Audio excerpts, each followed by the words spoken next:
మన పెట్టుబడి మన పిల్లల భవిష్యత్తు కోసమే కదా. మీ పెట్టుబడికి నమ్మకమైన వేదిక శ్రీ వాసవి ప్రాజెక్ట్స్.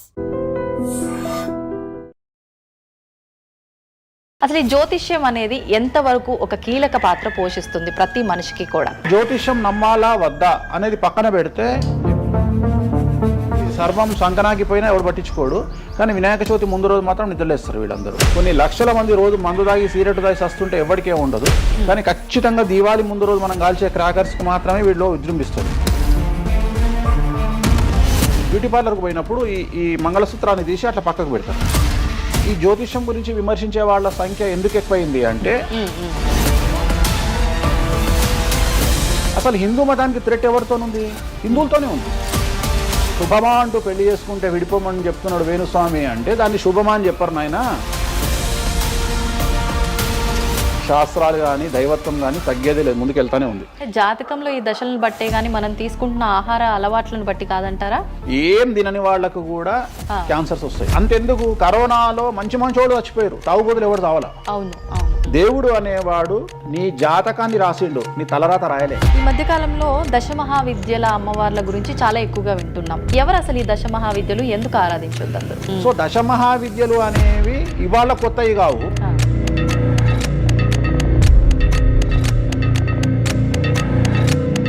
అరుణాచలం ఎవరికి తెలిసి పాలటి వరకు? ఎందుకు అరుణాచలానికి పొలోమంటే వెళ్ళిపోతున్నారు అంటే చాగంటి కోటేశ్వరరావు గారు చెప్పడం వల్ల నీకు అరుణాచలం తెలిసింది. మరి అరుణాచలం విషయంలో ఇదే డిస్కషన్ ఎందుకు వస్తలేదు? దశమహావిద్యలో నాన్ వెజ్ పెడతారు అనగానే ఇక నాన్ వెజ్ ప్రపంచంలో ఎవరు తిననట్టు, అసలు అదేదో తప్పైనట్టు, ఇక లిక్కర్ ఎవరు తాగలేనట్టు. రాముడు క్షత్రియుడు, మాంసం తినలేదా? సురాపానం అంటున్నావు. దేవతలే సురాపానం తీసుకున్నారు, అది మద్యమే. మరి అది దానికి ఏందమ్మా? అవన్నీ పుకార్లు అంటున్నారు. పుకార్లు అదే చెప్తున్నా నేను. సురాపానము నథింగ్ బట్ సారా, ఇప్పసారా. గూగుల్లో కానీ, చాట్ జీపీటీలో కానీ, జెమినీలో కానీ వామాచారం అంటే ఏందో ఓపెన్ చేయండి, దశమహావిద్యలు అంటే ఏందో ఓపెన్ చేయండి. మీకు మీరే తెలుసుకోండి. ఈ సమాజంలో తెలుగు రాష్ట్రాల్లో ఉన్న దొంగలెవరో దొరలెవరో మీరే గుర్తుపట్టండి. ఎవరు అబద్ధాలు చెప్తున్నారో అనే విషయాన్ని తెలుసుకోండి. వేణుస్వామి దొంగ అయితే వేణుస్వామి దగ్గరికి రాకండి. నన్ను 20 నిమిషాలు ఆడుకుందామనే ప్రయత్నం చేసిన నీకు ఇప్పుడు చిన్న ఫినిషింగ్ టచ్ ఇస్తాను. అసలు నువ్వు జనవరి 1కి ముందు నా దగ్గర ఇంటర్వ్యూకి ఎందుకు వచ్చావు? నేను దానికి ఆన్సర్ చెప్తా. కాదు అదే ప్రయత్నం వేణుస్వామి చేసిండు కామాఖ్య విషయం. అమ్మా ఇట్లా వచ్చారా? నమస్కారం, వెల్కమ్ టు ఐ డ్రీమ్. ధర్మ మార్గం విత్ విజిత కార్యక్రమానికి స్వాగతం.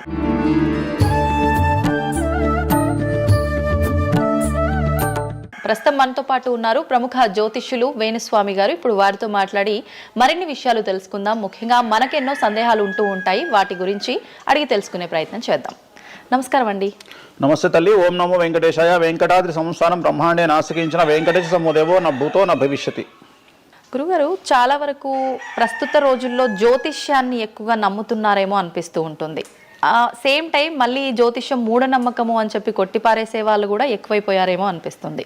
అసలు ఈ జ్యోతిష్యం అనేది ఎంతవరకు ఒక కీలక పాత్ర పోషిస్తుంది ప్రతి మనిషికి కూడా? సో జ్యోతిషం అనేది నువ్వు చెప్పినట్టుగా ప్రతి మనిషికి ఒక ఫేసు 2 ఫేసులు ఉంటాయి. కానీ కొంతమందికి చాలా ఫేసెస్ ఉంటాయి. ఉదాహరణ వేణుస్వామికి 2 ఫేసులు ఉండొచ్చు. అంటే సామాజికంగా ఒకటి, ప్రైవేట్గా ఒకటి. కానీ సమాజంలో ప్రస్తుతము తెలుగు రాష్ట్రాల్లో ఒక మనిషికి 5 ముఖాలు ఉన్నాయి. అంటే తెలుగు రాష్ట్రాల్లో ఎందుకు చెప్తున్నానంటే, భారతదేశాన్ని మొత్తం కంపేర్ చేసినప్పుడు భారతదేశానికి సంబంధించినటువంటి రాజకీయాలు వేరు, తెలుగు రాష్ట్రాల రాజకీయాలు వేరు. భారతదేశం సోషల్ మీడియా వేరు, తెలుగు రాష్ట్రాల సోషల్ మీడియా వేరు. భారతదేశం న్యూస్ ఛానల్స్ వేరు, తెలుగు రాష్ట్రాల న్యూస్ ఛానల్స్ వేరు. సో ప్రతిదీ తీసుకుంటే తెలుగు రాష్ట్రాలకు సంబంధించి చాలా ప్రత్యేకమైనటువంటి స్టైల్లో మనం ప్రజెంట్ వెళ్తా ఉన్నాము. ప్రత్యేకించి తెలుగు రాష్ట్రాలు. ఇంతకుముందు ఒకటే రాష్ట్రానికి పరిమితం అయ్యి ఉండే, అది హైదరాబాద్ కూడా అంటుకుంది. సో 2 రాష్ట్రాలు ఇంచుమించుగా సేమ్ స్టైల్లో వెళ్తున్నాయి. సో జ్యోతిష్యం నమ్మాలా వద్దా అనేది పక్కన పెడితే, ఎప్పుడే కానీ దేని గురించి ఎవరు మాట్లాడినా 2-3 విషయాల గురించి మాట్లాడతారు. ఒకటి ఐడెంటిటీ, ఒకటి బ్రాండు, ఒకటి ప్రత్యేకించి పిఆర్ స్ట్రాటజీ. ఇప్పుడు బ్రాండ్ అనేది వేణుస్వామి అంటే ఒక బ్రాండ్. వేణుస్వామి జ్యోతిషం గురించి మాట్లాడుతున్నాడు అంటే చాలా మంది వెయిట్ చేస్తారు, జరిగిందా జరగలేదని విశ్లేషించుకుంటారు. అదొక పద్ధతి.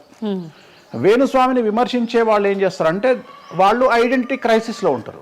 సో వాళ్ళు వేణుస్వామిని విమర్శించినా లేకపోతే ఒక పెద్ద వ్యక్తిని విమర్శించినా వాళ్లకు దానివల్ల ఐడెంటిటీ వస్తుంది. మామూలుగా వాళ్ళు విమర్శిస్తే ఎవడు పట్టించుకోడు, వేణుస్వామిని విమర్శిస్తే పట్టించుకుంటారు. అలా కాకుండా కొంతమంది ఇది ఏమంటారు హేతువాదులు అనొచ్చు, లేదంటే నాస్తికులు అనొచ్చు, ఇంకోటి అనొచ్చు. సో వీళ్ళందరూ ఏంటంటే ప్రత్యేకించి హిందూ మతానికి సంబంధించిన జ్యోతిష్యం గురించి మాట్లాడతారు, హిందూ మతానికి సంబంధించిన పండుగలు వినాయకుని గురించి మాట్లాడతారు. మొత్తం ప్రపంచమంతా పొల్యూటెడ్ అయ్యి కలుషితమై సర్వం సంకనాగిపోయినా ఎవడు పట్టించుకోడు, కానీ వినాయక చవితి ముందు రోజు మాత్రం నిద్రలేస్తారు వీళ్ళందరూ. అట్లనే అసలు ఈ ప్లాస్టిక్ వల్ల అసలు నూనె ఎట్లా వస్తుంది, ఎందుకంటే 90 రూపాయలకు 1 కిలో నూనె ఎట్లా తింటున్నాం మనము అని ఆలోచించాడు ఎవరు లేడు. కొన్ని లక్షల మంది రోజు మందు తాగి సిగరెట్ తాగి సస్తుంటే ఎవరికే ఉండదు, కానీ ఖచ్చితంగా దీవాళి ముందు రోజు మనం కాల్చే క్రాకర్స్కు మాత్రమే వీళ్ళు విజృంభిస్తాడు. సో ఇవన్నీ కూడా ఐడెంటిటీ క్రైసిస్ అవ్వచ్చు, లేదా పని కట్టుకుని విమర్శించలు అవ్వచ్చు. మనం ఏం నమ్ముతాము అంటే లెక్కలు నమ్ముతాం. 2002కు పూర్వము 2002 తర్వాత తీసుకుంటే జ్యోతిష్యాన్ని నమ్మేవారి సంఖ్య, హిందూ మతాన్ని నమ్మేవారి సంఖ్య 9% పెరిగింది. సో ఇది వేణుస్వామి సొంత కవిత్వం కాదు, గూగుల్ చేస్తే గూగుల్లో మీకు కనిపిస్తుంది పర్సెంటేజ్ ఎంత పెరిగింది అనేది. సో ఎప్పుడే కానీ గుర్తుంచుకోవాల్సింది ఏంటి అంటే మనము సైంటిఫిక్గా సైన్స్ పరంగా మనం ఎంత ముందుకెళ్తామో మన జెన్జీ జనరేషన్ ఆల్ఫా జనరేషన్లు ఎంత ఫాస్ట్గా వస్తాయో ఎట్ ది సేమ్ టైము దేవుళ్ళ మీద నమ్మకాలు కూడా అదే పరిస్థితులలో ఉంటాయి. కాకపోతే ఇక్కడ ఏంటి అంటే ఒకటి ఎక్స్ప్రెసివ్ అవ్వచ్చు, ఎక్స్ప్రెసివ్ కాకపోవచ్చు. ఎందుకు పెరిగాయి అంటారు ఈ పర్సంటేజ్ మీరు అన్నట్లుగా? అంటే ఖచ్చితంగా కష్టాల ప్రాబ్లం. అంటే ఇక్కడ కష్టాల కంటే కూడా కాంపిటీషన్ అని చెప్తాను నేను. సో ఇప్పుడు ఏమైపోయింది అంటే విపరీతమైనటువంటి కాంపిటీషన్లోకి నెట్టబడ్డాం మనం అందరము కూడా. అంటే ఏమైపోయింది అంటే ఒక 1990కి పూర్వము మనం సంపాదించుకునే సొమ్మంతా కూడా దాచిపెట్టుకొని ఆ డబ్బును దాచుకొని మన కుటుంబాలు తింటాయి, మన పిల్లలు తింటాయి అనే ఆలోచన ఉండేది. 2000 సంవత్సరం తర్వాత ఏమైపోయింది అంటే మనం సంపాదించుకున్నది మనమే ఎంజాయ్ చేయాలి, ఒక కారు కొనుక్కోవాలి, సో లగ్జరీ లైఫ్ లీడ్ చేయాలి, 10 మందికి చూపించుకోవాలి. అంటే స్వతహాగా అనుభవించడం కంటే కూడా 10 మందికి చూపించుకోవాలి అనేటువంటి ఒక పనికిమాలిన భావన జనాల్లో చాలా వచ్చింది. ఇది ఎంతవరకు కరెక్ట్ అంటే? తప్పు చెప్తున్నా. ఇప్పుడు ఉదాహరణ ఇన్ఫ్లుయెన్సర్స్ చూస్తుంటే అసలు యాక్చువల్గా వినాయక చవితి అనేది చవితి రోజు చేసుకోవాలి, కానీ వీళ్ళు ఏం చేస్తున్నారు వినాయక చవితికి 2 రోజుల ముందరనే వినాయక చవితి చేసుకొని దాన్ని మొత్తం ఎడిట్ చేసి అంతా చేసి వినాయక చవితి నాడు పోస్ట్ చేస్తారు. సో దీనివల్ల వాళ్ళ ఖచ్చితంగా ఎఫెక్ట్ అవుతుంది. ఎందుకు ఎఫెక్ట్ అవుతుంది అంటే ఇప్పుడు మాంగళ్యం ఉంది, ఉదాహరణ మెడలో మంగళసూత్రం అనేది ధరిస్తారు అమ్మాయిలు. వీళ్ళు ఏం చేస్తున్నారు ఈ మధ్యన అంటే కొంతమంది అమ్మాయిలు వెస్ట్రన్ కల్చర్కు బానిసలైన అమ్మాయిలు ఏం చేస్తారంటే దాన్ని ఏమంటారు బ్యూటీ పార్లర్కి పోయినప్పుడు ఈ మంగళసూత్రాన్ని తీసి అట్లా పక్కకు పెడతారు. సో మళ్ళీ ఎప్పుడైతే నువ్వు ఆ మంగళసూత్రాన్ని వేసుకుంటున్నావో ఆ సమయం కనుక మంచిది కాకపోతే ఎఫెక్ట్ అవుతుంది ఫ్యామిలీ. సో అందుకని నువ్వు చేసేటువంటి వినాయక చవితి పూజ కరెక్ట్ సమయంలో చేయకపోతే అది నెగిటివ్ అయ్యేటువంటి అవకాశం ఉంది. సో ఇట్లా ఇన్ఫ్లుయెన్సర్స్ ఉదాహరణ ఇప్పుడు జనరల్గా బేసిక్గా మనము ఒక యూరోప్ కంట్రీకి పోతున్నాము, ఒక దుబాయ్కి పోతున్నాము అంటే మనం అక్కడికి పోయినాక షాపింగ్ చేస్తాం. కానీ ఇప్పుడు ఉన్నటువంటి జనరేషన్లో వీళ్ళందరూ ఏంది ఇక్కడ షాపింగ్ చేసి మళ్ళీ అక్కడ షాపింగ్ చేస్తారు. అంటే చాలా విచిత్రం అయిపోయింది. అంటే ఖచ్చితంగా సంవత్సరానికి ఒక 10 డొమెస్టిక్ టూర్లు, ఖచ్చితంగా సంవత్సరానికి ఒక 5 ఇంటర్నేషనల్ టూర్స్. ఇవన్నీ దేనికోసము అంటే సమాజానికి మా దగ్గర డబ్బులు ఉన్నాయి అని చూపించుకోవడం కోసము, ఆర్భాటాల కోసము. సో నేను జనరల్గా ఏం చెప్తా అంటే first build your own brand. First brand build చేసుకున్నాక తర్వాత నువ్వు బ్రాండ్లకు అలవాటుగా. ఇప్పుడు ఒక అనామకుడు ఒక మామూలు మనిషి రేంజ్ రోవర్ కార్ వేసుకొని వస్తే జనాలందరూ రేంజ్ రోవర్ కార్ను చూస్తారు. అదే ఒక సూపర్ స్టార్ ఒక ప్రభాస్ ఒక మహేష్ బాబు వస్తే మహేష్ బాబుని చూస్తారు, ప్రభాస్ని చూస్తారు, కానీ కార్ను చూడరు. సో నేనేమంటే ఫస్ట్ నువ్వు దాన్ని తయారు చేసుకో. ఇప్పుడు ఉదాహరణ ఒక బాలీవుడ్ హీరోయిన్ ఉంది, ఆ బాలీవుడ్ హీరోయిన్ ఒక ఎల్వి హ్యాండ్ బ్యాగ్ వేసుకుంది, సపోజ్ అది ఫేకే అనుకుందాం, బట్ జనాలు అందరూ అది ఒరిజినల్ అనుకుంటారు. అదే ఒక మామూలు అమ్మాయి నిజంగానే ఎల్వి బ్రాండ్ వేసుకుంది, కానీ అది ఫేక్ అనుకుంటారు. సో అందుకని ఫస్ట్ నీ బ్రాండ్ నువ్వు నిలబెట్టుకున్న తర్వాత అప్పుడు నువ్వు బ్రాండ్స్ జోలికి వెళ్ళు. ఇప్పుడు సో ప్రస్తుతం సమాజంలో ఈ జ్యోతిష్యం గురించి విమర్శించే వాళ్ళ సంఖ్య ఎందుకు ఎక్కువైంది అంటే వాళ్ళకు వ్యక్తిగతమైన అంశాలు చాలా ఉంటాయి. They want subject. అంటే ఏమైపోయింది ఇప్పుడు ఎగ్జాంపుల్ ఇప్పుడు నేనే ఒక యూట్యూబ్ ఛానల్ పెట్టుకున్నా, నన్ను నేను ఓన్గా జర్నలిస్ట్గా నన్ను నేను గుర్తించుకున్నా, నాకు సబ్జెక్ట్ కావాలి అంటే అట్లీస్ట్ నేను ప్రతిరోజు కనీసం ఒక 10 నుండి 15 వీడియోలు చేయాలి అంటే నాకు ఆ మనిషితో పని లేదు, ఆ వ్యవస్థతో పని లేదు, ఆ సబ్జెక్టుతో పని లేదు. నేను రాకెట్ గురించి నేనే మాట్లాడతా, జ్యోతిష్యం గురించి నేనే మాట్లాడతా, రైతు గురించి నేనే మాట్లాడతా, పిడకల గురించి నేనే మాట్లాడతా. అంటే లాస్ట్కు నాకు కావాల్సింది ఏంది అంటే నాకు వ్యూవర్స్ కావాలి. అట్లీస్ట్ నాకు నేను పెట్టే సబ్జెక్టుకు నాకు తెలియకున్నా సరే దాని గురించి కంటి చూపు గురించి నేనే మాట్లాడతా, క్యాన్సర్ గురించి నేనే మాట్లాడతా, ఎయిడ్స్ గురించి నేనే మాట్లాడతా. అంటే కాదేది విమర్శకు అనర్హం. అంటే నీకు సబ్జెక్టు తెలుసా తెలియదా అంటే ఇంగితం ఉండేవాడు కంట్రోల్ చేసుకో. ఇప్పుడు నాకు సిగ్గు శరము ఇంగితం ఉంది. నేను ఇప్పుడు ఆ కెమెరామెన్ తీసేటువంటి కెమెరాకు సంబంధించి ఆయన ఎట్లా పెట్టాలి ఫోకస్, ఆయన లెన్స్ ఎంత అడ్జస్ట్ చేసుకుంటాడు ఏంది అనేది నాకు సంబంధం లేని వ్యవహారం. కానీ నేను అసలు దానిలోకి వెళ్ళను. కానీ అదే విశ్లేషకుల పేరుతో ఉండేటువంటి యూట్యూబ్ ఛానల్స్ అవ్వచ్చు, ఇంకొకళ్ళు అవ్వచ్చు, వాళ్ళు ఏం చేస్తారు, దాన్ని కూడా వాళ్ళే జస్టిఫికేషన్ చేస్తారు. అంటే దాన్ని కూడా నువ్వు కెమెరా ఎట్లా పెట్టాలనో కెమెరామెన్కి వీళ్ళు నేర్పిస్తారు, వీళ్ళే డిస్కషన్. ఎందుకు అంటే వాళ్ళకి ఏదో ఒక 10,000 వ్యూవర్షిప్ పోతే ఇట్లా ఓవరాల్గా తీసుకుంటే నెలకింత వెళ్తుంది పైసలు. సో దీని మీద బ్రతికే వాళ్ళు, సో వాళ్ళు ఏం చేస్తారు, వాళ్ళు విమర్శలు చేస్తారు. సో అట్లనే హేతువాదుల ముసుగులో ఉండేవాళ్ళు విమర్శలు చేస్తారు. అన్నిటికంటే ప్రాబ్లం ఏమైపోయింది అంటే పొద్దున్న లేస్తే హిందూ మతం బాగుండాలి, హిందూ మతం బాగుండాలి అంటే అసలు హిందూ మతానికి థ్రెట్ ఎవరితోనుంది? హిందువులతోనే ఉంది. ముస్లిమ్స్తో లేదు, క్రిస్టియన్స్తో లేదు. ఎందుకంటే వేరే వాళ్ళు మన జోలికి రావట్లా. ఎంతసేపు కప్పల భాగవతం లాగా మన జీవితంలో ఎలుకల భాగవతం లాగా ఒక ఎలుక ఇంకో ఎలుకని కిందికి గుంజుతుంది, ఒక కప్ప ఇంకో కప్పని కిందికి లాగుతుంది. అట్లనే హిందువులలో వేణుస్వామి ఆస్ట్రాలజికల్ ప్రిడిక్షన్స్ లో మంచిగా ఉన్నాడు. అంటే వేణుస్వామి చెప్పింది ఏదైనా జరిగినప్పుడు వేయడానికి ఎవరికి మనసు రాదు, కానీ వేణుస్వామిని విమర్శించడానికి పొలవమంటే అందరూ వచ్చేస్తారు. అంటే మరి నేను హిందువునే కదా, నన్ను కిందికి లాగేవాడు హిందువే కదా, మరి ఇక్కడ హిందూ మతం ఏమవుతుంది? ఇప్పుడు సమాజంలో నేను అబ్జర్వ్ చేస్తున్నా, గత కొన్ని రోజుల నుండి, ఒక 6 నెలల నుండి, సంవత్సరం నుండి Telugu media in the sense నేను లోకల్ సోషల్ మీడియాలో హిందూ మతాల పేరు మీద కొత్త వర్షన్ వచ్చింది. ఏంటి అంటే హిందూ ఆచార వ్యవహారాలను విమర్శించడము చాలా కామెడీ అయిపోయింది. ఒక ఆయన ఈ మధ్యలో ఇంటర్వ్యూ చూసిన నేను, అసలు దుర్గమాల లేదంటాడు ఆయన. నేను షాక్ అయినా. నేను ఇనుంటావు నువ్వు కూడా. నాకు ఆశ్చర్యం అనిపించింది. దుర్గమాల లేదు అంటే అమ్మవారి మాల, జనరల్ గా భవానీ మాల కరెక్ట్ వర్డ్. భవానీ మాల లేనే లేదు, అసలు చరిత్రలో లేదు అంటాడు. అంటే సమాజము ఏదో విధంగా భక్తి మార్గం వైపు వెళ్తుంది అంటే నువ్వు సంతోషంగా ఫీల్ అవ్వాలి. కానీ దాన్ని కూడా విమర్శించేవాడు. ఎందుకంటారు ఇలా అంటే వీళ్ళందరూ పండితులు కాదు, వీళ్ళందరూ standing comedians or sitting comedians. ఒక ఆయన కూర్చొని మాటలు చెప్తాడు, వాళ్ళు నవ్వడం స్టార్ట్ కాగానే ఈయన మర్చిపోతాడు. ఇక ఈయన మర్చిపోయి, అంటే ఆడవాళ్ళు నవ్వుతుంటారు, మగవాళ్ళు నవ్వుతుంటే ఈయన ఆనందానికి పరవశుడు అయ్యి ఇంకా వాళ్ళు నవ్వుతున్నారు కదా అని రెచ్చిపోయి, ఇంకా గ్రహాలు లేవు, దేవుడు లేడు, ఏది ఒక బ్రాహ్మణుడయ్యుండి ఒక పండితుడయ్యుండి టోటల్ మన సబ్జెక్టుకు వ్యతిరేకంగా మాట్లాడుతూ ఉంటాడు. అట్లనే ఆయన ఎవరో భవానీమాల లేదు అంటాడు. నేను నీకు వచ్చిన నష్టమేముంది? నువ్వు మొగోడివైతే భవానీమాల కాదు, ఎవరైతే కోయంబత్తూరులో ఈషా ఫౌండేషన్లో లింగభైరవ అమ్మవారు లేదని చెప్పు, అది నీ గొప్పతనం. నిజంగా లింగభైరవ అమ్మవారు లేనప్పుడు లేదని చెప్పు.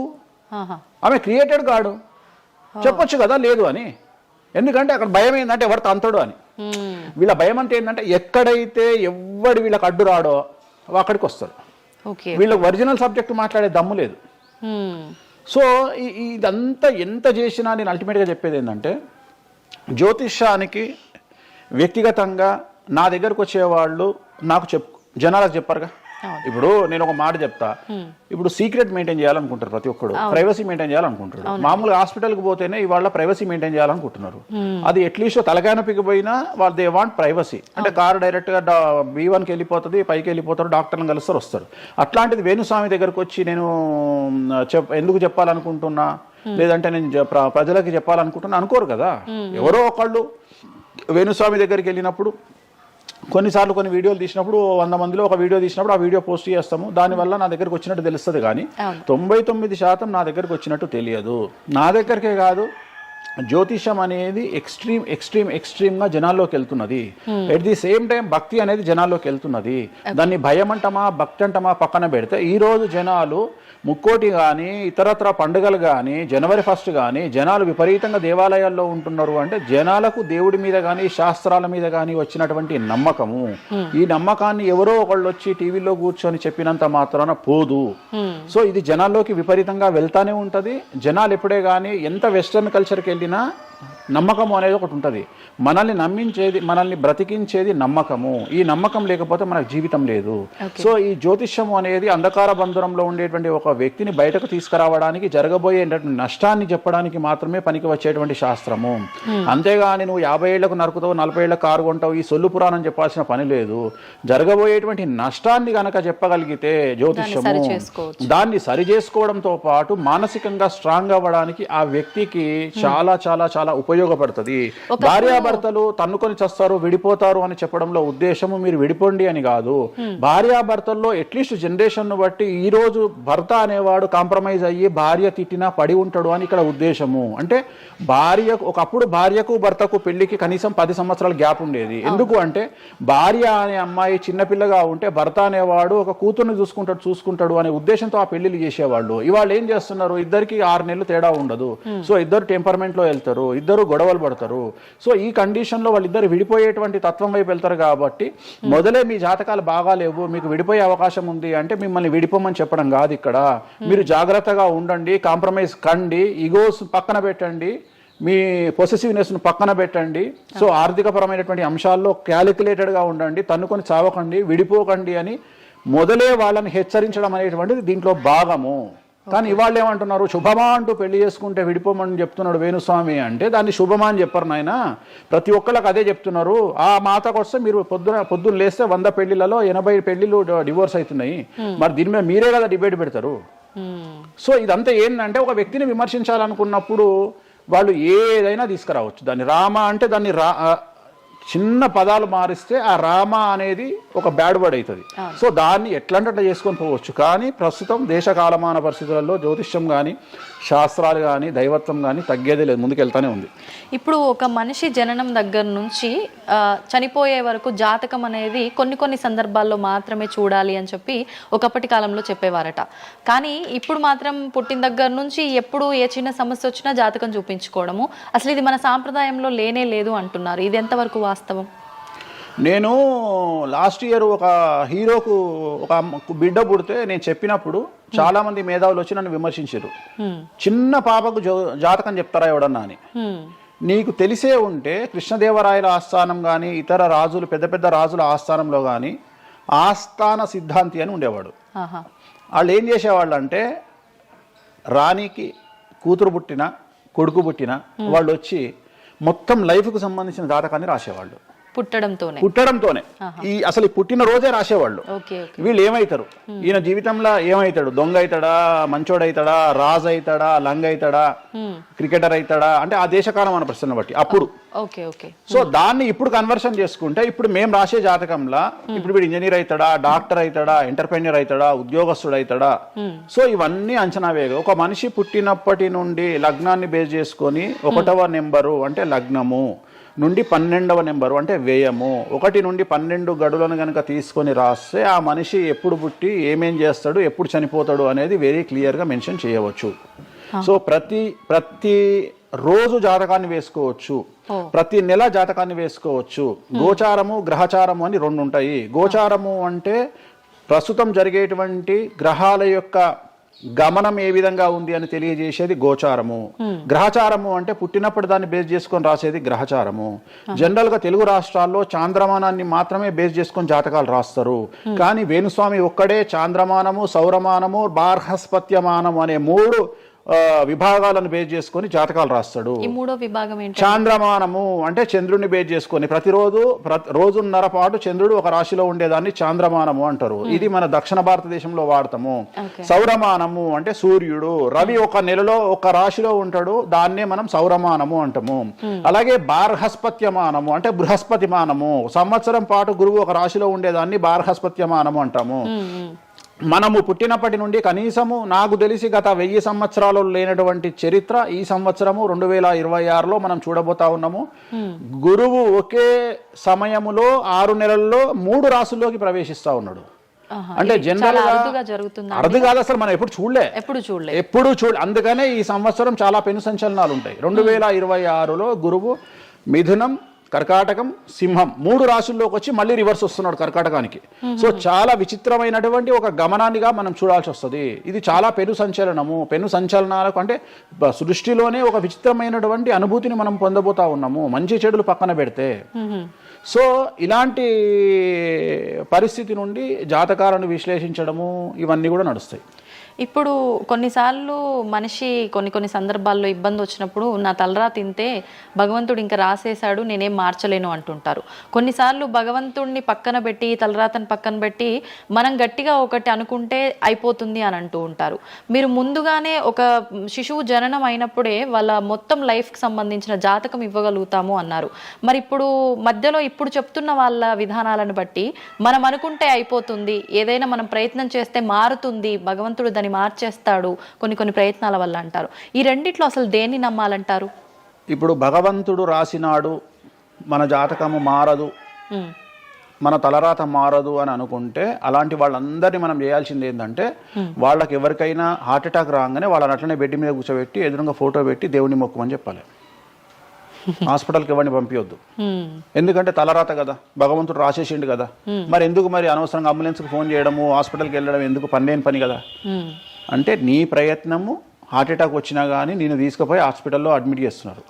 సో హాస్పిటల్లో నిన్ను టైంకు తీసుకుపోవాలా వద్దా అని డిసైడ్ చేసేది జాతకం. ఓకే. నువ్వు బతుకుతావా బ్రతకవా అని డిసైడ్ చేసేది జాతకం. ఇక్కడ నేను తోపు నేను తురుము అని అనుకుంటే నడవదు. నేను తోపు నేను తురుము అనుకోవద్దు. చాలా మంది చాలా రకాలుగా కష్టపడతారు. కష్టపడితేనే సుఖపడతాము, కష్టపడితేనే జీవితం అభివృద్ధిలోకి వస్తుంది అనుకుంటే అతి కష్టం పడేది గాడిద. సో అతి కష్టం పడేది డ్రైనేజీలో పనిచేసేటువంటి మున్సిపల్ వర్కర్స్. సో వాళ్లకు ₹1,00,000 రోజుకు జీతం ఇచ్చినా తక్కువ లేదు. అంటే వాళ్ళు ఊడ్చే చెత్త, వాళ్ళు తీసే చెత్త ఈ ప్రపంచంలో ఎవరూ భరించలేరు. అలాంటిది వాళ్ళు చేసే కష్టం మీద కంపేర్ చేస్తే ఈ ప్రపంచంలో ఇక కష్టం చేసే మనుషులే లేరుగా. మరి అలాంటి వారికి మనం ఇచ్చే జీతం ఎంత? 40,000, 50,000. కానీ వాళ్లకు కనీసం నెలకు 40 లక్షలని ఇవ్వాలి. అంటే నువ్వు చేసే కష్టానికి కాకుండా నువ్వు తెలివితో చేసే కష్టానికే విలువ ఎక్కువ. నువ్వు తెలివితో చేసే కష్టానికే విలువ ఎక్కువ. హార్డ్ వర్క్ కాకుండా smart work exactly smart work నమ్ముకోవాలి. సో రెండవది, నేను కష్టపడితే అసలు రానే రాదు. నువ్వు కష్టపడడం కాదు, నువ్వు తెలివిగా కష్టపడు, కసిగా కష్టపడు. సో అందరికంటే భిన్నంగా ముందుకెళ్ళు. సో దీంట్లో లోకులు నీ మీద రాళ్లు వేస్తారు, దీంట్లో లోకులు నిన్ను సమాజంలో టార్గెట్ చేస్తారు. So there is no development in comfortable zone. నువ్వు కంఫర్టబుల్ జోన్ దాటిన తర్వాతనే నీ జీవితంలో నీ కష్టాలు అనేవి స్టార్ట్ అవుతాయి. ఆ కష్టాలు స్టార్ట్ అయిన తర్వాత అభివృద్ధి అనేది ఏర్పడుతుంది. సో నువ్వు ఉద్యోగానికి అలవాటు అయినవు అంటే జీవితంలో నువ్వు ఉద్యోగంలోనే ఉండిపోతావు. నువ్వు రిస్క్ తీసుకొని సంవత్సరం పాటు ఖాళీగా కూర్చోవడానికి ట్రై చేసి నువ్వేదో వ్యాపారం చేసుకోనో ఇంకేదో చేసుకోనో ముందుకు రావడానికి ప్రయత్నం చేస్తే అప్పుడు నువ్వు తోపవుతావు. ఓకే. సో ఇక్కడ నువ్వు ఎంత టార్గెట్ చేసినావు, జీవితంలో ఎంత డబ్బు సంపాదిస్తున్నావు అనే దాని మీద నువ్వు తీసుకునే రిస్క్ ఆధారపడి ఉంటుంది. నువ్వు తీసుకునే రిస్క్ను బేస్ చేసుకుని నీ లైఫ్లో డెవలప్మెంట్ అనేది ఆధారపడి ఉంటుంది. అంతేగాని నేను నార్మల్గానే ఉంటా, నాకు డబ్బులు రావాలి అంటే రావు. ఎట్ ది సేమ్ టైము నాకు జ్యోతిష్యము అనేటువంటిది ఎలాంటిది అంటే, డాక్టర్ దగ్గరికి పోయినప్పుడు బ్లైండ్ కాలో చెయ్యో ఇరిగినప్పుడు డాక్టర్ దగ్గరికి పోయినావు, డాక్టర్ ఏమంటాడు? ఫస్ట్ ఎక్స్రే తీసుకొని రా అంటాడు. అదే జ్యోతిష్యం. ఆ ఎక్స్రే అనేదే నీ లగ్నం, ఎక్స్రే అనేదే నీ కుండలి. సో నువ్వు తీసుకున్న ఎక్స్రే, నువ్వు ఎట్లయితే డాక్టర్ దగ్గరికి పోయినప్పుడు ఎక్స్రే ఎట్లయితే పనిచేస్తుందో, నీ కష్టం వచ్చినప్పుడు నిన్ను కష్టాల నుండి బయటికి తీసుకురావడానికి జ్యోతిష్యం అనేది ఎక్స్రే లాగా ఉపయోగపడుతుంది. ఆ ఎక్స్రే అంటే నీ కుండలి చూసినప్పుడు నీకు ఈ సబ్జెక్ట్లో ఈ ప్రాబ్లం ఎందుకు వచ్చింది, ఒక వ్యక్తికి హార్ట్ అటాక్ ఎందుకు వచ్చింది అంటే ఆయన జాతకంలో రవి కేతువు లేదా శని దృష్టి రవి మీద, లేదా కుజ రవులు 8వ ఇంట్లోనో లేకుంటే 6వ ఇంట్లోనో వ్యయంలో ఉన్నప్పుడు, అలాగే రవి కేతువులు 12వ ఇంట్లో కలిసినప్పుడు, అలాగే 6వ ఇంట్లో కలిసినప్పుడు, సో ఆ సందర్భంలో ఆ గ్రహ చిత్రంలో, ఆ దశా చిత్రంలో ఆ దశ వచ్చినప్పుడు, అంతర్దశ వచ్చినప్పుడు, ఏలినాటి శనిలోనో, ఆ షష్టమ శనిలోనో, అష్టమ శనిలోనో ఈ హార్ట్ అటాక్ అనేది వస్తుంది. అంటే జాతకంలో ఈ దశలను బట్టే కానీ మనం తీసుకుంటున్న ఆహార అలవాట్లను బట్టి కాదంటారా? ఏం తినని వాళ్లకు కూడా క్యాన్సర్స్ వస్తాయి, గుర్తుంచుకోవాలి. ఏం తినని వాళ్ళకు కూడా క్యాన్సర్లు వస్తాయి. చాలా మందికి ప్రస్తుతం సమాజంలో నాన్ వెజ్ తిననటువంటి వాళ్లకు కొలన్ క్యాన్సర్ వచ్చినటువంటి సంఘటనలు నాకు వేలల్లో తెలుసు. సో ఏం తప్పు చేస్తున్నారని అమ్మాయిలకు బ్రెస్ట్ క్యాన్సర్ వస్తుంది? ఆన్సర్ చెప్పు. Question mark. అవునా కాదా? థైరాయిడ్తో ఏం పని చేస్తున్నాం? థైరాయిడ్ ప్రాబ్లం వచ్చింది. సరే ఉదాహరణ లంగ్స్ క్యాన్సర్ అంటే నువ్వు సిగరెట్ తాగితే వచ్చింది. కానీ నువ్వు నమ్ముతావో 100 మందిలో 40 మందికి లంగ్స్ క్యాన్సర్ వచ్చిన వాళ్ళకు సిగరెట్ అలవాట్లేదు. ఎందుకు వచ్చింది? ఓకే. సో చాలా మంది అంతెందుకు కరోనాలో మంచి వాళ్ళు చచ్చిపోయారు, తాగుబోతులు ఎవరు తావాలా? అవును అవును. అసలు దీని మీద కదా నువ్వు సైంటిస్ట్ రీసెర్చ్ చేయాల్సింది. ఇంతమందిని చూసినా మనం రోడ్డు మీద బిచ్చమెత్తుకునేవాడు ఎవరు చచ్చిపోలే. ఎందుకు అంటే వాడి డైజెషన్ సిస్టమ్ అంత స్ట్రాంగ్ ఉంది, వాడి ఇమ్యూనిటీ పవర్ అంత స్ట్రాంగ్ ఉంది. అట్లనే మందు తాగే వాడి ఇమ్యూనిటీ పవర్ అంత స్ట్రాంగ్ ఉంది. తాగుబోతులు ఎవరు చచ్చిపోలే కరోనాలో. సో ఇవన్నీ నువ్వు ఎలా చనిపోతావు, ఏ రోగం వస్తుంది, ఏంది అనేది జ్యోతిష్యం ప్రిడిక్ట్ చేయగలుగుతుంది. జ్యోతిష్యం అనేది నీ లైఫ్ను డిసైడ్ చేసింది కాదు, నీ లైఫ్ను ఎలా మార్చుకోవాలి అనేది జ్యోతిష్యం డిసైడ్ చేస్తుంది. దేవుడు అనేవాడు నీ జాతకాన్ని రాసిండు, నీ తలరాత రాయలే. ఇక్కడ గుర్తుంచుకోవాల్సింది ఏంటంటే నువ్వు ఏ సమయంలో పుట్టాలి అనేది డిసైడ్ చేసింది ఎవరు? దేవుడు. సో నువ్వు పుట్టినప్పుడు 9 గ్రహాల కాంబినేషన్స్ ఎక్కడున్నాయి? లగ్నంలో ఎవరున్నారు, ద్వితీయంలో ఎవరున్నారు, తృతీయంలో ఎవరున్నారు, చతుర్థంలో ఎవరున్నారు, పంచమంలో ఎవరున్నారు, షష్టమంలో ఎవరున్నారు, వ్యయంలో ఎవరున్నారు. అంటే నీకు ఏ రోగాలు రావాలి, నీకు దోస్తులు ఎట్లాంటి వాళ్ళు ఉన్నారు, నీ కుటుంబంలో నీకు బంధువులతో గొడవలు అయితేయా కావా, నువ్వు డబ్బు ఎంత సంపాదిస్తావు, ఉద్యోగం వల్ల సంపాదిస్తావా, వ్యాపారం వల్ల సంపాదిస్తావా, లేకపోతే బెట్టింగ్లకు పోయి నాశనం చేసుకుంటావా, లేకపోతే వ్యసనపరుడు పోయి నాశనం చేసుకుంటావా, సో అమ్మాయిలకు బానిసైతావా, అంటే ఇట్లాంటివన్నింటిని అనలైజ్ చేయగలిగినటువంటి శక్తి జ్యోతిష్యానికి ఉంది. జ్యోతిష్యము అనేది వేరు కాదు. నువ్వు ఏదైతే దేవుడు జాతకం రాసిండు, ఏదైతే తలరాత రాసిండు అంటుండో గదే గిది. అంటే పుట్టిన టైముని, ప్లేస్ని అన్నిటిని బట్టే ఈ ప్రిడిక్షన్. ఒక మనిషి పుట్టిన సమయాన్ని బేస్ చేసుకొని ఇప్పుడు నువ్వు మాట్లాడుతున్న దేవుడు రాసిన తలరాతనే జాతకం. తలరాత వేరు, జాతకం వేరు కాదు. నీ తలరాత అనేది ఈ లగ్నంలో ఉంది, ఈ కుండలిలో ఉంది. దీన్ని బేస్ చేసుకొని, దీన్ని చేతిలో పట్టుకొని నువ్వు ముందుకెళ్తే నీకు ఏ ప్రాబ్లం ఉండదు. ఒక్కసారి జ్యోతిష్కుని సంప్రదిస్తే కాదు, నువ్వు ప్రతి సంవత్సరము లేదా 2.5 సంవత్సరాలకు ఒకసారి శని మారినప్పుడల్లా నీ జాతకం మారుతుంటది. గోచారంలో మారుతుంటది, గ్రహచారంలో మారుతుంటది. నువ్వు ఎలాంటి చర్యలు తీసుకోవాలి, ఎలాంటి జాగ్రత్తలు తీసుకోవాలి, నీకు వాహన ప్రమాదాలు ఎప్పుడు వస్తాయి, ఆరోగ్యపరమైన ఇబ్బందులు ఎప్పుడు వస్తాయి, న్యాయపరమైన ఇబ్బందులు ఎప్పుడు వస్తాయి, నువ్వు ఎదిగిన తర్వాత నీకు శత్రువులు పెరుగుతారు. నువ్వు ఎంత శుద్ధపూసైనా, ఎంత మంచివాడివైనా, నువ్వు సమాజంలో ఎదిగి ఒక కారు కొనుక్కొని, ఒక ఇల్లు కొనుక్కొని నీ బతుకు నువ్వు బ్రతుకుతున్నా నీ మీద జనాలు ఏడ్చి చస్తారు. నీకు శత్రువులు అనేవాళ్ళు ఏర్పడతారు. నువ్వు మంచి చేసినా శత్రువులు వస్తారు, చెడు చేసినా శత్రువులు వస్తారు. సో ఇలాంటి వాళ్ళందరి నుండి నువ్వు ఎట్లా తప్పించుకోవడానికి ఏమేమి పూజలు చేసుకోవాలి, ఏమేమి న్యాయపరమైన జాగ్రత్తలు తీసుకోవాలి, వీటన్నిటినీ క్రోడీకరించి చెప్పగలిగిన వాడు జ్యోతిష్కుడు. కాకపోతే జ్యోతిష్కుడికి దేశ కాల మాన పరిస్థితులను బేస్ చేసుకొని జాతకం చెప్పగలగడం రావాలి. ఎందుకంటే జ్యోతిష్యంలో ఉదాహరణ రవి, కుజ, కేతువు కలిసి ఉన్నప్పుడు సుఖవ్యాధి వస్తుంది. సో సుఖవ్యాధి అని మాత్రమే జ్యోతిష్యం చెప్పింది మాకు. అంతేగాని నీకు సిఫిలిస్, గనేరియా, ఎయిడ్స్, HIV అని చెప్పి రాయలే మాకు అక్కడ రాసింది. ఏం రాసిండు? నీకు సుఖవ్యాధి వస్తుంది. కాకపోతే దేశకాలమాన పరిస్థితులను బట్టి ఏ వ్యాధులు వస్తున్నాయో దాన్ని అంచనా వేయగలిగిన శక్తి జ్యోతిష్కుడికి ఉండాలి. ఇప్పుడు కూడా నువ్వు ఇంజనీరింగ్ చేస్తున్నావు అంటే ఇంజనీరింగ్ ఇంకో 2 ఏళ్ళు అయితే పోతుంది. సో కొత్త ఏదో వస్తుంది, స్టడీస్ వస్తాయి. సో మనం మారుతూ ఉండాలి, మనం అప్డేట్ అవుతా ఉండాలి. ఎట్లయితే టెక్నాలజీ కోసము, ఎట్లయితే కెమెరా విషయంలో, ఎట్లయితే మైక్ల విషయంలో అప్డేట్ అవుతున్నామో మేము కూడా జ్యోతిష్యం విషయంలో అప్డేట్ కావాలి. కానీ మమ్మల్ని అప్డేట్ అవ్వడానికి ఎవరు మాకు భుజం తట్టేవాళ్ళు కానీ, వెన్ను తట్టేవాళ్ళు కానీ, మమ్మల్ని ఎంకరేజ్ చేసేవాడు కానీ ఉండడు. ఎంతసేపు మా మీద దాడి చేద్దామని చూసేవాడే ఉంటాడు. మేము ఏదైనా విశ్లేషించి కొత్తది చెప్పుదాము అనేటువంటి ప్రయోగం చేయంగానే ఆటోమేటిక్గా రాకెట్ ఫెయిల్ అయితేనేమో సింపతి చూపిస్తారు, మేము చెప్పింది ఫెయిల్ కాగానే దాడి చేస్తారు. సెఫాలజిస్టుల పేరుతోని ప్రతి సంవత్సరము కనీసం ఒక 20-30 మంది ఫెయిల్ అయితేనే ఉంటారు ఎన్నికలలో. వాళ్ళ జోలికి ఎవడు పోడు. కానీ మేము ఎవడన్నా పుసుక్కున ఎక్కడన్నా ఎన్నికలు గెలువయ్యి అని చెప్పగానే మా మీద దాడి చేసే వాళ్ళు ఎక్కువ ఉంటారు. సో మాకు కూడా ఎంకరేజ్మెంట్ చేస్తే మేము సైన్స్ను ఎప్పుడో పండబెట్టగలిగిన శక్తి మాకు ఉన్నది, జ్యోతిష్కులకు లేక కాదు. కాకపోతే మమ్మల్ని ఎవడు వెన్నుదడతాడు, మా గురించి ఎవడు మాట్లాడతాడు, మా గురించి మెచ్చుకునేది పర్సనల్గా వ్యక్తిగతమైనటువంటి టర్మినాలజీలో మాతో మాట్లాడేవాళ్ళు మెచ్చుకుంటారు తప్ప సమాజం మమ్మల్ని చూసే దృష్టి వేరు. ఎంతసేపు మా దాంట్లోనే మాకుండదు. మా దాంట్లో యాచకా శత్రువు అంటే బిచ్చపోరు శత్రువు అని మా దాంట్లో మాకే తన్నులాట. కామాఖ్యకు పోయి బలుడిచ్చి పూజలు చేసుకునేటువంటి జ్యోతిష్కులు హైదరాబాద్కు వచ్చి అక్కడ బలులే లేవని చెప్తాడు ఒక జ్యోతిష్కుడు. సో ఇట్లా ఎందుకు చెప్తున్నారు అంటే వాళ్ళ కర్మ, మనం ఏం చేయలేము. సో ఓవరాల్గా జ్యోతిష్యం అనేది ఏదైనా చరిత్ర సృష్టించగలుగుతుంది. జ్యోతిష్యము అంటే మనిషి యొక్క తలరాతనే జ్యోతిష్యం. ఇప్పుడు మీరు చెప్పిన దాన్ని బట్టి అంతా మనం పుట్టిన టైము ప్లేస్ని బట్టే డిసైడ్ అవుతుంది ఈ ప్రిడిక్షన్ అంతా. అంటే న్యాచురల్గా బర్త్ జరిగితే ఓకే, కానీ ఇప్పుడు అన్ని ముహూర్తాలు పెట్టుకొని టైము అన్ని చూసి చేస్తున్నారు కదా, మరి ఇటువంటి వారికి జాతకం ప్రిడిక్షన్ కరెక్ట్ ఉంటుందా? ఆ ముహూర్తం పెట్టాలి అనేటువంటి టైమింగ్ కూడా ఆయన డిసైడ్ చేస్తాడు దేవుడే. ప్రతిదీ మనం తోపులం అనుకుంటాం, నేను ఓన్గా ఆలోచిస్తున్నా అనుకుంటాడు. ఓకే, అది ఆల్రెడీ డిసైడెడే. నీ మనసులో ఆ భావం రావడానికి, నీ మనసులో ఆ ముహూర్తం పెట్టించుకోవాలి అని అనుకోవడానికి కర్త కర్మక్రియనే భగవంతుడు. మరి ఇది పెళ్లిళ్ళ విషయంలో ఎందుకు వర్తించదు? పెట్టుడు ముహూర్తాల్లో పెళ్లిళ్ళు వద్దు, అదంతా సఖ్యతతో ఉండరు భార్యాభర్తలు అంటారు కదా. అసలు ముహూర్తం మంచిదైతే ఎందుకు విడిపోతున్నారు అని ఇప్పుడు కొంతమంది మేధావులు అడుగుతారు. ఫస్ట్ నేను చెప్పే పాయింట్ ఏంటంటే, నీ జాతకాలే కలవకపోతే నువ్వు ఎంత మంచి ముహూర్తంలో చేసుకుంటే ఉంది. నీ జాతకాలు బాగుంటే, మీ జాతకాలు కలిస్తే నువ్వు అష్టమి నాడు పెళ్లి చేసుకున్నా, అమావాస్య నాడు పెళ్లి చేసుకున్నా ఏమీ కాదు. రైట్?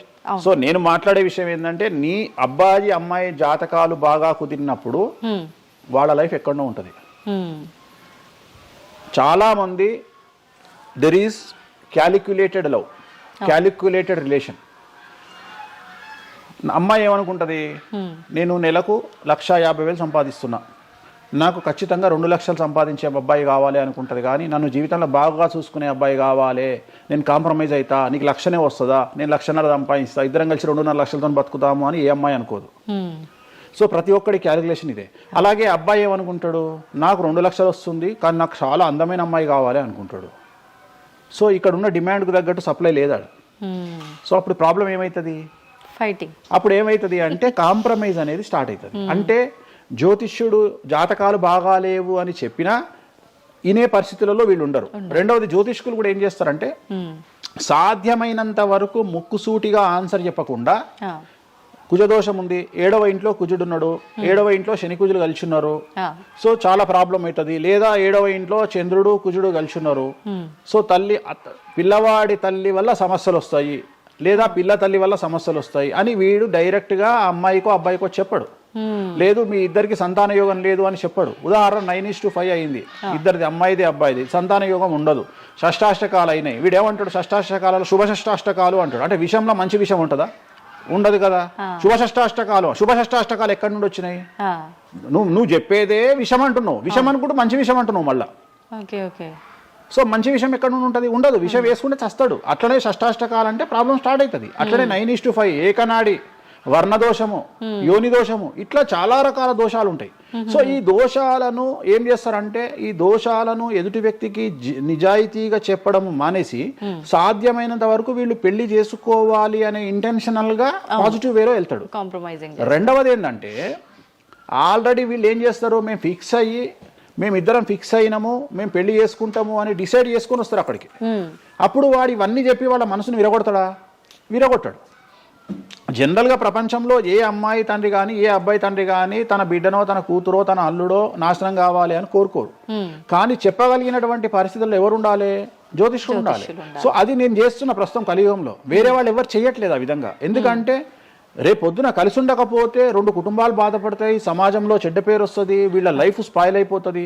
సో అందుకని నేను చాలా జాగ్రత్తగా మొదలే డిసైడ్ చేసి, నీకు ఈ ప్రాబ్లం ఉందిరా బాబు, నువ్వు జాతకాలు నీకు కలవలేదు, వివాహం చేసుకోకు అని చెప్తా. వీళ్ళ జాతకాలు బాగా లేకున్నా తీసుకుపోయి మంచి ముహూర్తం చూసుకొని పెళ్లి చేసుకుంటే ఆ ముహూర్తం వీళ్లను సఫలీకృతులను చెయ్యదు. నీ జాతకం బాగుండాలి. అట్లనే నువ్వు ఏ టైంలో పుట్టాలనో డిసైడ్ చేసుకున్నా అని నువ్వు అనుకొని సిజేరియన్ పెట్టుకుంటావు. కానీ ఆ టైంలో నువ్వు నక్షత్రమే చూస్తావేమో కానీ 6వ ఇంట్లో ఉండే గ్రహాలు 12వ ఇంట్లో గ్రహాలు డిసైడ్ చేయగలిగింది భగవంతుడు. ఆ టైంలో ఒకవేళ వ్యయస్థానంలో గ్రహాలున్నా 6వ స్థానంలో గ్రహాలున్నా జాతకం అంతా కింద మీద అవుతుంది. ఒకవేళ కుజుడు ఉండే స్థానాన్ని బట్టి, చంద్రుడు బుధుడు ఉండే స్థానాన్ని బట్టి జాతకాలు కరెక్ట్గా డిసైడ్ చేయకపోతే ఆటిజంతో మగ పిల్లలు పుడతారు. సో ఇన్ని సమస్యలు ఉంటాయి. సో చాలా ఈజీగా సిజేరియన్ ఆపరేషన్ చేసుకోగానే పిల్లలు మంచిగా పుడతారు అని కాదు అక్కడ. ఎందుకంటే నువ్వు పిల్లలు మంచిగా పుట్టాలి లేదు అనేది డిసైడ్ చేయడానికి it will take 3 to 4 hours. కానీ 3 to 4 minutes లో జ్యోతిష్కుడు డిసైడ్ చేస్తాడు. అది తప్పు. ఈ మధ్యకాలంలో దశమహావిద్యల అమ్మవార్ల గురించి చాలా ఎక్కువగా వింటున్నాం. రాబోతున్న సినిమాలు, ఆల్రెడీ వచ్చిన సినిమాలు కూడా వారికి సంబంధించిన సినిమాలు ఎక్కువగా రావడం జరుగుతోంది. అంటే కొత్తగా, అంటే ఎవరైనా మనిషి కొత్తగా వస్తే మాట్లాడుకోవడం వరకు ఓకే, కానీ భగవంతుల గురించి కొత్తగా మన అందరిలోకి రావటము, వాళ్ళ గురించి మాట్లాడుకోవటము, మళ్ళీ అంటే భగవంతుడు అంటేనే అందరికీ అందుబాటులో ఉండి వాళ్ళకున్న కష్టాల నుంచి గట్టెక్కించడానికి ఆరాధించే వాళ్ళుగా మనం భావిస్తాము. మరి వాళ్ళని అందరూ ఆరాధించొద్దని రకరకాల విధానాలన్నీ చెప్తూ ఉన్నారు. ఎవరు అసలు ఈ దశమహావిద్యలు, ఎందుకు ఆరాధించొద్దు అందరూ? నేను 1991 ఐ థింక్ ఘరానా మొగుడు అనే సినిమా ఓపెనింగ్ చేయడానికి విశాఖపట్నం వెళ్ళాను నేను. ఆ సినిమా ముహూర్తం నేనే పెట్టిన. ఇక్కడ చిరంజీవి గారి సినిమా, రాఘవేంద్రరావు గారిది విశాఖపట్నంలో అయ్యింది. బంగారు కోడిపెట్ట అనే సాంగ్ తోని ఆ సినిమా స్టార్ట్ అయింది. అది ముహూర్తం చేసిన నేను విశాఖపట్నంలో. అప్పుడు నేను అక్కడనే పక్కనే ఉన్నటువంటి శ్రీకాకుళం అనేటువంటి ఒక ప్రాంతానికి వెళ్ళిన. నేను మాట్లాడేది 1991. అప్పుడు వాళ్ళకి ఎన్టీ రామారావు అంటే ఎవరో తెలియదు. హైదరాబాద్లో ఎన్టీ రామారావు ఉంటాడు అంటే వాళ్ళ ఆశ్చర్యానికి అంతులు లేవు. అంటే ఎన్టీ రామారావు అనే వ్యక్తిని మీరు చూసిరా, మీకు తెలుసా అంటే వాళ్ళంతా, అంటే ఆ రోజు ఉన్నటువంటి డెవలప్మెంట్, ఆ రోజున్న ఫ్లైట్లు, ఆ రోజున్న వ్యవస్థను బట్టి వాళ్ళు ఎక్కడనో కుగ్రామంలో ఉండేటువంటి మనుషులు. సో వాళ్లకు ఎన్టీఆర్ అంటే హైదరాబాద్ అంటే తెలియదు. మీరు ఇప్పటికీ కూడా శ్రీకాకుళం ఆ ఏరియాకి వెళ్ళి హైదరాబాద్ మీరు జీవితంలో వచ్చిరని అడగండి, 190 మందికి హైదరాబాద్ అంటే ఏందో తెలియదు. ఓకే, సో అట్లనే భారతదేశంలో ఇప్పుడు మన తెలుగు రాష్ట్రాల్లో పుట్టిన చాలా మంది దగ్గరికి వెళ్ళి ఢిల్లీ ఎలా ఉంటుంది అని అడిగితే మీకు తెలియదు, ముంబై ఎలా ఉంటుంది అని అడిగితే మీకు తెలియదు. మాకు తెలియదు కాబట్టి ప్రపంచం గింతే బాయిలకప్ప అనుకోవద్దు. సో దశమహావిద్యలు అనేవి ఇవాళ కొత్తవి కావు. ఎలాగైతే లింగాకారంలో శివుణ్ణి పూజిస్తున్నామో, శివుడి భార్య అయినటువంటి సతీదేవిని అదే యోని రూపంలో పూజిస్తున్నాము. అయిపోయింది, చెరిసగం మంచుకురు ప్రపంచాన్ని. నీకు ఇవాళ తెలిసింది వేణుస్వామి చెప్తే. వేణుస్వామి ఎంక్వైరీ చేయడం అలవాటు, వేణుస్వామికి ఎక్స్ప్లోర్ చేయడం అలవాటు కాబట్టి తిరిగి వచ్చి నీకు ఇవాళ చెప్తే నీకు అర్థమైంది. నువ్వు అంత మాట మాట్లాడుతున్నావు. అరుణాచలం ఎవరికి తెలిసి బాలటి వరకు? ఎందుకు అరుణాచలానికి పొలోమంటే వెళ్ళిపోతున్నారు అంటే చాగంటి కోటేశ్వరరావు గారు చెప్పడం వల్ల నీకు అరుణాచలం తెలిసింది. మరి అరుణాచలం విషయంలో ఇదే డిస్కషన్ ఎందుకు వస్తలేదు? అరుణాచలం అనేది నిన్న మొన్నటి దానికి తెలియదు కదా జనాలకు. ఇవాళ గిరి ప్రదక్షిణలు చేస్తూనే ఉన్నారు కదా మీరు అందరు పోయి. అంటే ఎవరో ఒకళ్ళు ఒక సబ్జెక్టు గురించి మాట్లాడేటువంటి పరిస్థితుల్లోకి రావాలి. ఆ ఫ్రీడమ్ మనం ఇవ్వాలి. సో అరుణాచలం గురించి చాగంటి గారు ఎలా మాట్లాడినారో, దశమహావిద్యల గురించి వేణుస్వామి గత 5 సంవత్సరాల నుండి ఫైటింగ్ చేస్తూ ఈ స్టేజ్కి తీసుకొచ్చిండు. దశమహావిద్యల గురించి మాట్లాడడంలో చాలా ఇబ్బందులు ఉంటాయి. ఎందుకంటే చాలా మంది దొంగ పనులు చాటుకు చేయాలనుకుంటారు కానీ పబ్లిక్ లో చేయాలనుకోరు. సో అలాంటి దాన్ని సైలెన్స్ బ్రేక్ చేసినటువంటి వ్యక్తి వేణుస్వామి. దానివల్ల వేణుస్వామి చాలా సఫర్ అయ్యిండు, సామాజికంగా సఫర్ అయ్యిండు, పండితులతో సఫర్ అయ్యిండు, మీడియా వల్ల సఫర్ అయ్యిండు, చాలా మందితో సఫర్ అయ్యిండు దశమహావిద్యల గురించి మాట్లాడడం వల్ల. అంటే ఎందుకు మరి మీరు ఇంత సఫర్ అవుతున్నప్పుడు ఎందుకు? నా ఇష్టం అది, నా ఇష్టం అది. అంటే సమాజంలో ఉన్నప్పుడు ఇష్టం, మన ఇష్టం. నేనేం తప్పు మాట్లాడతలేను కదా. ఇప్పుడు నేననే పాయింట్ ఏంటంటే అల్ట్రాసెట్ అని ఒక టాబ్లెట్ ఉంటుంది. ఆ టాబ్లెట్ లో గంజాయి ఉంటుంది. సో మనం వాడే చాలా టాబ్లెట్లలో గంజాయి ఉంటుంది. మనం వాడే చాలా టాబ్లెట్లలో కొన్ని క్యాన్సర్ ఔషధాలలో పాము విషం ఉంటుంది. దాని గురించి మనం మాట్లాడుకోం. సో మనం దేని గురించి మాట్లాడుకుంటాము అంటే ఏదైనా కొత్తది వచ్చినప్పుడు, వేణుస్వామి లాంటి వాడు వచ్చినప్పుడు మాట్లాడుకుంటాడు. ఇప్పుడు చాలా మంది, కొంతమంది నాకు తెలిసిన వాళ్ళు షుగర్ అంటే ఇప్పటికి కూడా చెప్పుకోరు. భారతదేశంలో షుగర్ వస్తే చెప్పుకోరు షుగర్ వచ్చిందని. అంతెందుకు ఇవాళ గురించి సరోగసి గురించి ఇప్పటికీ మన దేశంలో మాట్లాడుకోరు. ఇప్పటికి కూడా చాలా మంది సెలబ్రిటీలు సరోగసితోని పిల్లల్ని గంటూ అబద్ధాలు చెప్పుకుంటారు, మేము కడుపుతోనున్నామని. అట్లనే అబద్ధాలు చెప్పుకుంటారు, అట్లనే శ్రీమంతాలు చేసుకుంటారు. కానీ వాళ్ళంతా సరోగేట్ మదర్సు. కానీ వాళ్ళు జనాలకు తెలియదు. ఎందుకంటే పొద్దున్న లేచి డోర్ కొట్టి నువ్వు కడుపుతో ఉన్నావా లేదా అని బెదిరిస్తాడు. ఎవడన్నా బెదిరించాడు కదా. నువ్వు ఒక నిజమైన ప్రెగ్నెంట్ను పిలిచి అమ్మ 9 నెలలకు నీ బాడీ లాంగ్వేజ్ ఏందో అడుగు. డెలివరీ అయిన తర్వాత 40 రోజులు నీకు సుక్కలు ఎట్లా కనిపిస్తాయో అడుగు. మొన్న నాకు బాగా క్లోజ్ అయినటువంటి ఒక ఆమె 21 కొడుకు పుట్టిండండి వేణుస్వామి గారు, 21కి రండి అని పిలిచింది. 21కి పోయినా. 5వ అంతస్తులు ఉంది వాళ్ళ ఇల్లు. కిందికి నేను వచ్చిన పార్కింగ్ దిగంగానే వేణుస్వామి గారు మీరు లిఫ్ట్ లో రండి అని మెట్లెక్కుంటూ పోతుంది. 22వ రోజు. నాకు అనుమానం రాదా? వస్తుంది. నేను కూడా అడగాని పుట్టిన కదా, నేను కూడా ఒక అమ్మ కొడుకునే కదా. నాకు తెలుసు మదర్ కి ఇబ్బందులన్నీ అసలు ఉండవు. సరో ఈమె కనదు కదమ్మా. ఇప్పుడు ఎవరో అంటారు, మీరు అది గెస్ చేశారు. గెస్ చేయడం ఏంది, 2 మెట్లు ఎక్కాలంటేనే బాడీ లాంగ్వేజ్ తెలిసిపోతుంది కదా. అవును. ఈమె స్వామి గారు మీరు లిఫ్ట్లో రండి అని టకటక మెట్లు ఎక్కుంటూ ఉరుకుతుంది. అంటే అంతకుముందు ఒక ఎట్లా ఉరికిందో డెలివరీ అయినాక కూడా అట్లే ఉరుకుతుంటే నాకు అనుమానం, ఏమేమి ఇట్లా ఉరుకుతుంది అంటే okay surrogate okay okay okay అంటే వాళ్ళు చెప్పుకోవడానికి భయపడుతుంది. అందరు నయనతారలు లక్ష్మీ మనుషులు కాదు కదా. అప్పటికైనా మీకు చెప్పారా వాళ్ళు ఓపెన్ గా? చెప్పలేదు, ఇప్పటికీ చెప్పలేదు, ఇప్పటికీ చెప్పలేదు. ఆల్రెడీ అట్లనే సెలబ్రిటీలు చాలా మంది ఇదే పని చేస్తారు. సో ఇలాంటివి మాట్లాడుకోవాలి అంటే సమాజం యాక్సెప్ట్ చేయదు. కానీ వేణుస్వామి వచ్చి దశమహావిద్యలో నాన్ వెజ్ పెడతారు అనగానే ఇక నాన్ వెజ్ ప్రపంచంలో ఎవరు తిననట్టు, ఇక నాన్ వెజ్ అసలు నాన్ వెజ్ ఇక అసలు అదేదో తప్పైనట్టు, ఇక లిక్కర్ ఎవరు తాగలేనట్టు. మళ్ళా చూస్తే తెలంగాణలో హైయెస్ట్ లిక్కర్ సేల్స్ భారతదేశం మొత్తంలో తెలంగాణదే ఉంటది, ఆంధ్రప్రదేశ్దే ఉంటది. మనం బతికే 2 రాష్ట్రాలు బతికేదే లిక్కర్ మీద బతుకుతాయి. కానీ మళ్ళీ మనకు ఎక్కడ లేని బాధ, వేణుస్వామి మాట్లాడితే నిజాయితీగా మాట్లాడిండు కాబట్టి వేణుస్వామి తప్పు చేస్తుండు, వేణుస్వామి ఆడ మందావుతుండడా. సార్ అప్పుడు కరోనా వరకు తినకూడని కమ్యూనిటీలు ఏవి కూడా, అంటే నాన్ వెజ్ ముట్టుకోని కమ్యూనిటీలు కూడా డాక్టర్ చికెన్ తినురి మటన్ తినురి అనగానే ఒక్కొక్కడు మార్కెట్లో లేనంత మటన్ చికెన్ తిన్నారు. కమ్యూనిటీల గురించి నేను మాట్లాడా. అప్పటిదాకా మేము తినము అన్నోడు కూడా తినడం స్టార్ట్ చేసిర్రు. అంటే నువ్వు డాక్టర్ చెప్తే మళ్ళీ డాక్టర్ చెప్పాడు కాబట్టి తింటున్నామండి, లేకుంటే తినేవాళ్ళం కాదు. తిన్నావా లేదా? సో తప్పే ఉంది. అసలు మద్య మాంసాదులు లేని దేవతల గురించి మాట్లాడుకుందాం. ఎక్కడున్నారు దేవతలు? అసలు మద్య మాంసాదులు లేని దేవతలేరి? రాముడు క్షత్రియుడు, మాంసం తినలేదా? సురాపానం సురాపానం అంటున్నావు, దేవతలే సురాపానం తీసుకున్నారు. అది మద్యమే మరి అది దానికి ఏంటమ్మా? ఇప్పుడు ఎన్నో యాగాలు చేస్తారు, అవన్నీ పుకార్లు అంటున్నారు. పుకార్లు అదే చెప్తున్నా నేను నీకు. సురాపానము అని ఎక్కడ పెట్టిరు, అమృతము అని ఎక్కడ పెట్టి, సురాపానము నథింగ్ బట్ సారా, ఇప్పసారా. అంటే అప్పుడు ఇన్ని రకాల మందులు లేవు కాబట్టి, స్కాచ్లు ఓడకాలు వైండ్లు లేవు కాబట్టి అప్పుడు మనకు ఒకటే ఏంది సురాపానం. సురాపానం అంటే సారా, సారా అంటే ఇప్పసారా, ఇప్ప పూల నుండి తీసినటువంటి సారా. అంతే, అది కూడా అంతే. మళ్ళా రోజులు పెరుగుతున్న కొద్ది టేస్ట్ మారుతుంది. సో ఇవాళ వేణుస్వామి వచ్చి మాట్లాడంగానే ఇక ఎక్కడ లేనటువంటి, అంటే ఏం లేదు. నేను అనేది ఏంటంటే టార్గెట్ చేయడానికి ఏదో ఒకటి కావాలి. ఇప్పుడు నీకు నువ్వు దశమహావిద్యల గురించి తెలుసుకోవాలి అంటే నువ్వు కామాఖ్య పోవాలి. కామాఖ్య పోవాలంటే అప్ అండ్ డౌన్ 30,000 అవుతుంది ఫ్లైట్ టికెట్, ట్రైన్లో పోలేవు. ఈ 30,000 రూపాయలు ఖర్చు పెట్టి నువ్వు అక్కడికి పోయి అక్కడ ఏం జరుగుతుంది అని తెలుసుకుని వచ్చిన తర్వాత వేణుస్వామి మీద నీకు క్లారిటీ వస్తుంది. సో ఒకవేళ నమ్మినోడు నమ్ముతాడు, నమ్మనోడు నమ్మడు. I don't care. నేనేంటంటే నేను తీసుకున్నటువంటి టార్గెట్ ప్రకారం వెళ్తున్నా, నేను చెప్పాలనుకున్నా. కానీ ఆల్మోస్ట్ ఆల్ తెలుగు స్టేట్స్లో 70-80% జనాలకు వామాచారం అంటే ఏందో తెలుసు, దశమహావిద్యలు అంటే ఏందో తెలుసు, దశమహావిద్యలో దేంతో పూజ చేస్తారో తెలుసు, అన్నీ తెలుసు. ఇంకొకటి ఏమైపోయిందంటే మీడియాలో నా గురించి రావడం వల్ల వేణుస్వామి వామాచారంలో స్పెషలిస్టు అనే విషయాన్ని నేను పబ్లిసిటీ చేసుకోకుండానే జనాల్లోకి వెళ్ళిపోయింది. సో ఎవరైతే వామాచారంతో పూజలు చేయాలనుకుంటారో ఆటోమేటిక్గా వాళ్ళే నా దగ్గరకు వస్తున్నారు. స్వామి ఎందుకంటే ఇప్పుడు క్యాన్సర్కు పలానా దగ్గర మందిస్తారు అని నువ్వు నెగిటివ్గా ప్రమోట్ చేసావు అనుకో, జనాలు అక్కడికే పోతారు. అట్లనే వేణుస్వామి వామాచారంలో పూజలు చేస్తారట, వామాచారం కావాల్సిన వాళ్ళు నా దగ్గరికే వస్తారు డైరెక్ట్. సో ఈజీగా నన్ను రూట్ చేసి ఈయన దగ్గరికి వెళ్ళండి అని చెప్పినట్టు అయిపోయింది. అందుకని నాకు ఫ్రీ పబ్లిసిటీ వల్ల ఇంకా నేను ఉన్నదానికంటే ఇంకొక 100% బిజీ అయినా. అంటే ఏమవుతుంది, ఎందుకంటే అమ్మవారు కదా డిసైడ్ చేసేది.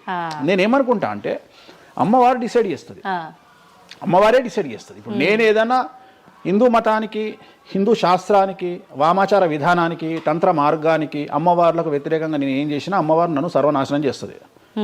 ఒకవేళ నా జోలికి వస్తే అమ్మవారు చూసుకుంటుంది, వాళ్ళ సంగతి నాకు అనవసరం. ఇప్పుడు మీరు అన్నారు అంటే ఈ దశమహావిద్యల్లో అమ్మవార్లకి మద్యము ఇవన్నీ పంచమకారాలన్నీ కూడా కామన్, అది అందరికీ తెలిసిందే అని. మరి మీరొక్కరే ఎందుకు బల్లగుద్దినట్టు ఇది వాస్తవం అని చెప్తున్నారు? అందరూ చెప్పే విధానం ఏ రకంగా ఉంది అంటే మనలో ఉన్న ఈ చక్రాలని యాక్టివేట్ చేయడము, మద్యము అని అంటే మద్యం కాదు ఇంకేదో అని చెప్పి, మాంసము అంటే మాంసం కాదు అల్లంతో ఇంకేదో మిక్స్ చేస్తే వచ్చేదాన్ని మాంసంగా పలుకుతారు కానీ అది మాంసం కాదు, అంటే జీవిని చంపడం ఇదంతా కాదు. ఈ విధానం చాలా మంది చెప్పుకుంటారు వస్తున్నారు. ఏం చెప్తారు అట్లా? అంటే దక్షిణాచారంలో పూజలు చేసే వాళ్ళు వాళ్ళ దగ్గరికి భక్తులు రావాలి అంటే వాళ్ళు అదే చెప్తారు. ఓకే, నీకు దీనికి ఒక ఎగ్జాంపుల్ చెప్తా. 2 వీలర్ ఎప్పుడైనా వాడినావా నీ లైఫ్ లో? 2 వీలర్ వాడినవా? నేను అడుగుతున్నా తల్లి ప్రశ్న, నిన్నే అడుగుతున్నా. 2 వీలర్ ఎప్పుడైనా వాడినవా? నేను ఎప్పుడు డ్రైవ్ చేయలే. సో 2 వీలర్ వాడిన వాళ్ళకే తెలుస్తుంది ఈ విషయం, చాలా బాగా తెలుస్తుంది. 2 చక్రాల బండి వాడిన వాడు కార్పొరేటర్ దాంట్లో ఆ పెట్రోల్లో చెత్త వస్తుంది. చెత్త వచ్చినప్పుడు బండి స్టార్ట్ కాదు, స్టార్ట్ కాకపోతే మనం కొట్టి కొట్టి కొట్టి కొట్టి మెకానిక్ దగ్గర తీసుకుపోయి మెకానిక్ దగ్గర పెడతాం బండి. ఏ మెకానిక్ కూడా మన ముందు కిక్కు కొట్టాడు. బండి ఫస్ట్ మనం ఆపగానే వాడికి చేసేది ఫస్ట్ అది ఇప్పుతాడు మొత్తం. ఎందుకంటే వాడికి తెలుసు ఒకవేళ పుసుక్కున స్టార్ట్ అయితే వీడు నాకు పైసలు ఇయ్యాడు.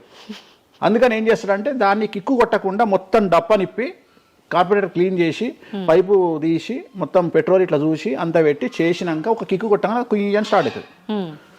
50 రూపాయలు ఇస్తారంటాడు. రైట్, అయిపోయింది. రెండవది, నువ్వు ఆంజనేయ స్వామి గుళ్ళో పనిచేసే పంతుల దగ్గరికి పో, జ్యోతిష్యం చెప్పించుకో. దోష నివారణ నీకు ఏం చెప్తాడంటే హనుమంతుడికి సింధూరము అంటాడు. అవును. నవగ్రహ గుడిల పంతుల దగ్గరికి పో, గ్రహాల పూజలు చెప్తారు. నవగ్రహాలకు అభిషేకము అంటాడు, తైలాభిషేకము అంటాడు. అంటే నువ్వు ఎవరి దగ్గరికి పోతే వాడి దగ్గర లేని దాన్ని వాడు అడ్వైజ్ చేయడు. లాజిక్ అర్థమైందా? వాడి దగ్గర లేని దానికి వాడు అడ్వైజ్ చేయడు. దశమహావిద్యల గురించి కానీ వామాచారం గురించి కానీ చేయగలిగిన తోపు తురుము సౌత్ ఇండియాలో వేణుస్వామి ఒక్కడే. బుద్ధి లేనివాడు ఎవడన్నా నువ్వు పోతే పండితుని దగ్గరికి పోతే నాకు చేత కాదండి, నేను ఎదవనండి, అక్కడ వేణుస్వామి గారు ఉన్నారండి అని ఎవడన్నా పంపిస్తాడా నిన్ను? పంపించరు. ఏమంటాడు అప్పుడు? అవన్నీ తప్పులు నేను చేసే కరెక్ట్ అంటాడు. అంతేగాని నా దగ్గరికి వీళ్ళందరూ దారి మళ్ళిస్తారా? పొండి వేణుస్వామి దగ్గరికి, పొండి వేణుస్వామి దగ్గరికి అని. అప్పుడు ఏం చెప్తాడు? పంచమకారాలు లేవు అంటాడు. అప్పుడు నేనేం చెప్తున్నా? వేణుస్వామి నిజాయితీ పరుడు కాడు, వేరే వాళ్ళు నిజాయితీ పరులు కారు. మీ చేతిలో ఆండ్రాయిడ్ ఫోనో ఐఫోనో ఉంది, గూగుల్లో కానీ చాట్ జీపీటీలో కానీ జెమినీలో కానీ వామాచారం అంటే ఏందో ఓపెన్ చేయండి, దశమహావిద్యలు అంటే ఏందో ఓపెన్ చేయండి, వామాచారంలో ఉండే పంచమకారాలు అంటే ఏంటో ఓపెన్ చేయండి. మీకు మీరే తెలుసుకోండి. ఈ సమాజంలో తెలుగు రాష్ట్రాల్లో ఉన్న దొంగలెవరో దొరలెవరో మీరే గుర్తుపట్టండి. ఎవరు అబద్ధాలు చెప్తున్నారు అనే విషయాన్ని తెలుసుకోండి. వేణుస్వామి దొంగ అయితే వేణుస్వామి దగ్గరికి రాకండి, వేణుస్వామి జ్యోతిషం చేత కాకపోతే రాకండి, వేణుస్వామి పంచమకారాలు తప్పు చెప్తే రాకండి. మీరు ఎవరిని అడగండి, మనుషుల మాట నమ్మకండి, దీన్ని నమ్మండి. నేను అందుకనే మనుషుల్లో మార్పులు ఉండొచ్చు, మనుషుల్లో భేదాభిప్రాయాలు ఉండొచ్చు, మనుషుల్లో ఈగోలు ఉండొచ్చు. దీంట్లో ఈగోలు లేవు, దీనికి ఈగో లేదు, దీనికి పొసెసివ్నెస్ లేదు, దీనికి ఈర్ష లేదు. మంచిగా ఓపెన్ చేయండి, వామాచారం అని కొట్టండి. వామాచారం అంటే ఏందో చూపిస్తుంది, పంచమకారాలు అంటే ఏందో చూపిస్తుంది, దశమహావిద్యలు అంటే ఏందో చూపిస్తుంది, కామాఖ్య దేవాలయం అంటే ఏందో చూపిస్తుంది. సో పంచమకారాల్లో ఏమేమి ఉంటాయో అదే చూపిస్తుంది. సో పంచమకారాలలో ఒక్కటి మాత్రమే గురుముత, మాకు గురువు ఏం నేర్పించిండో అది మేము చేయాలి.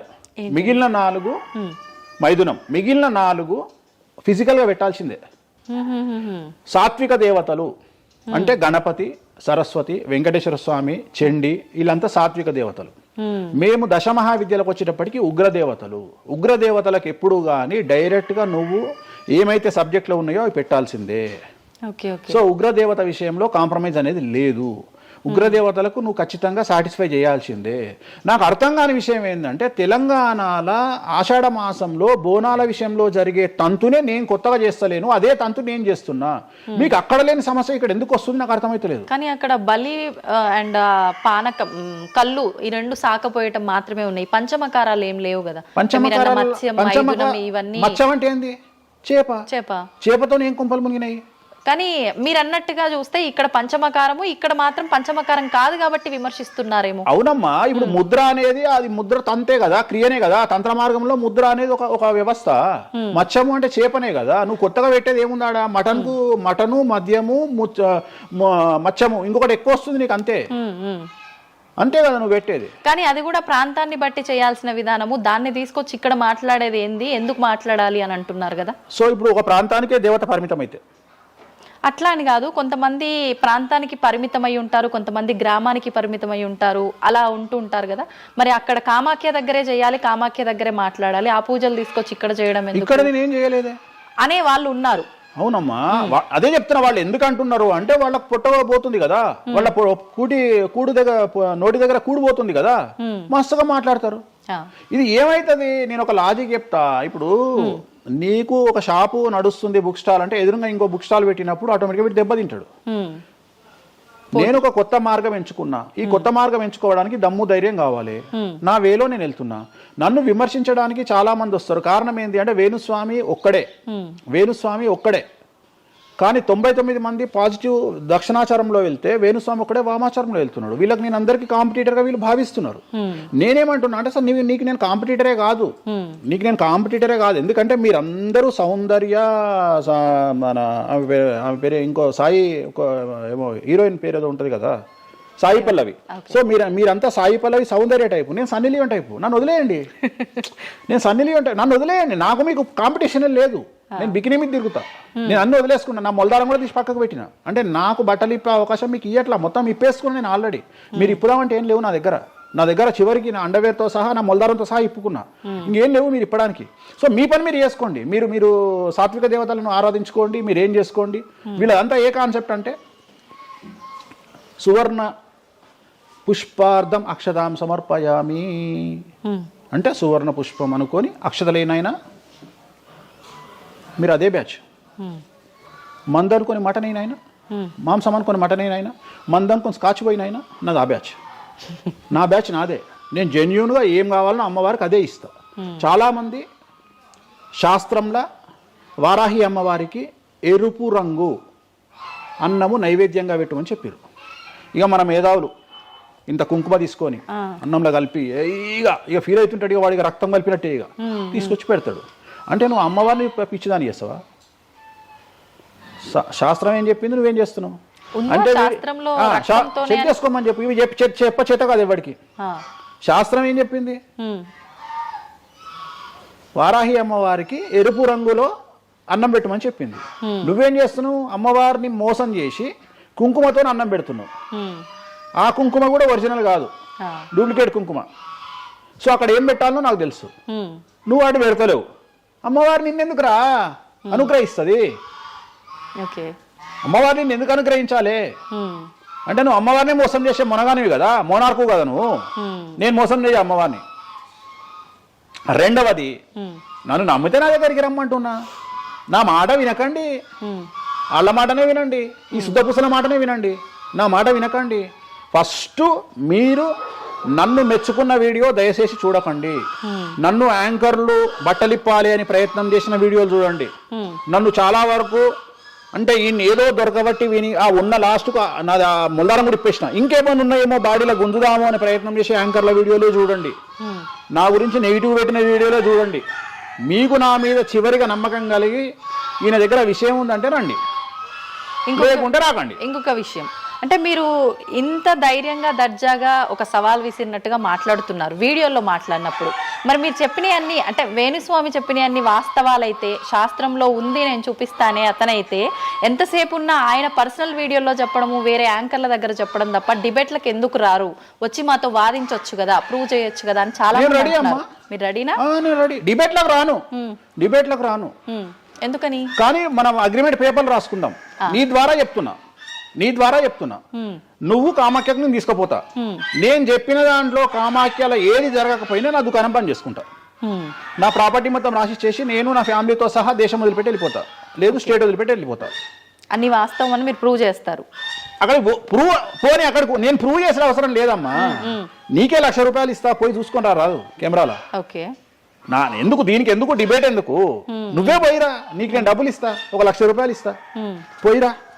ఓకే, పోయేసి అక్కడ ఏమేమి జరుగుతుంది, ఏమేమి పూజలు చేస్తారో నువ్వే చెప్పు.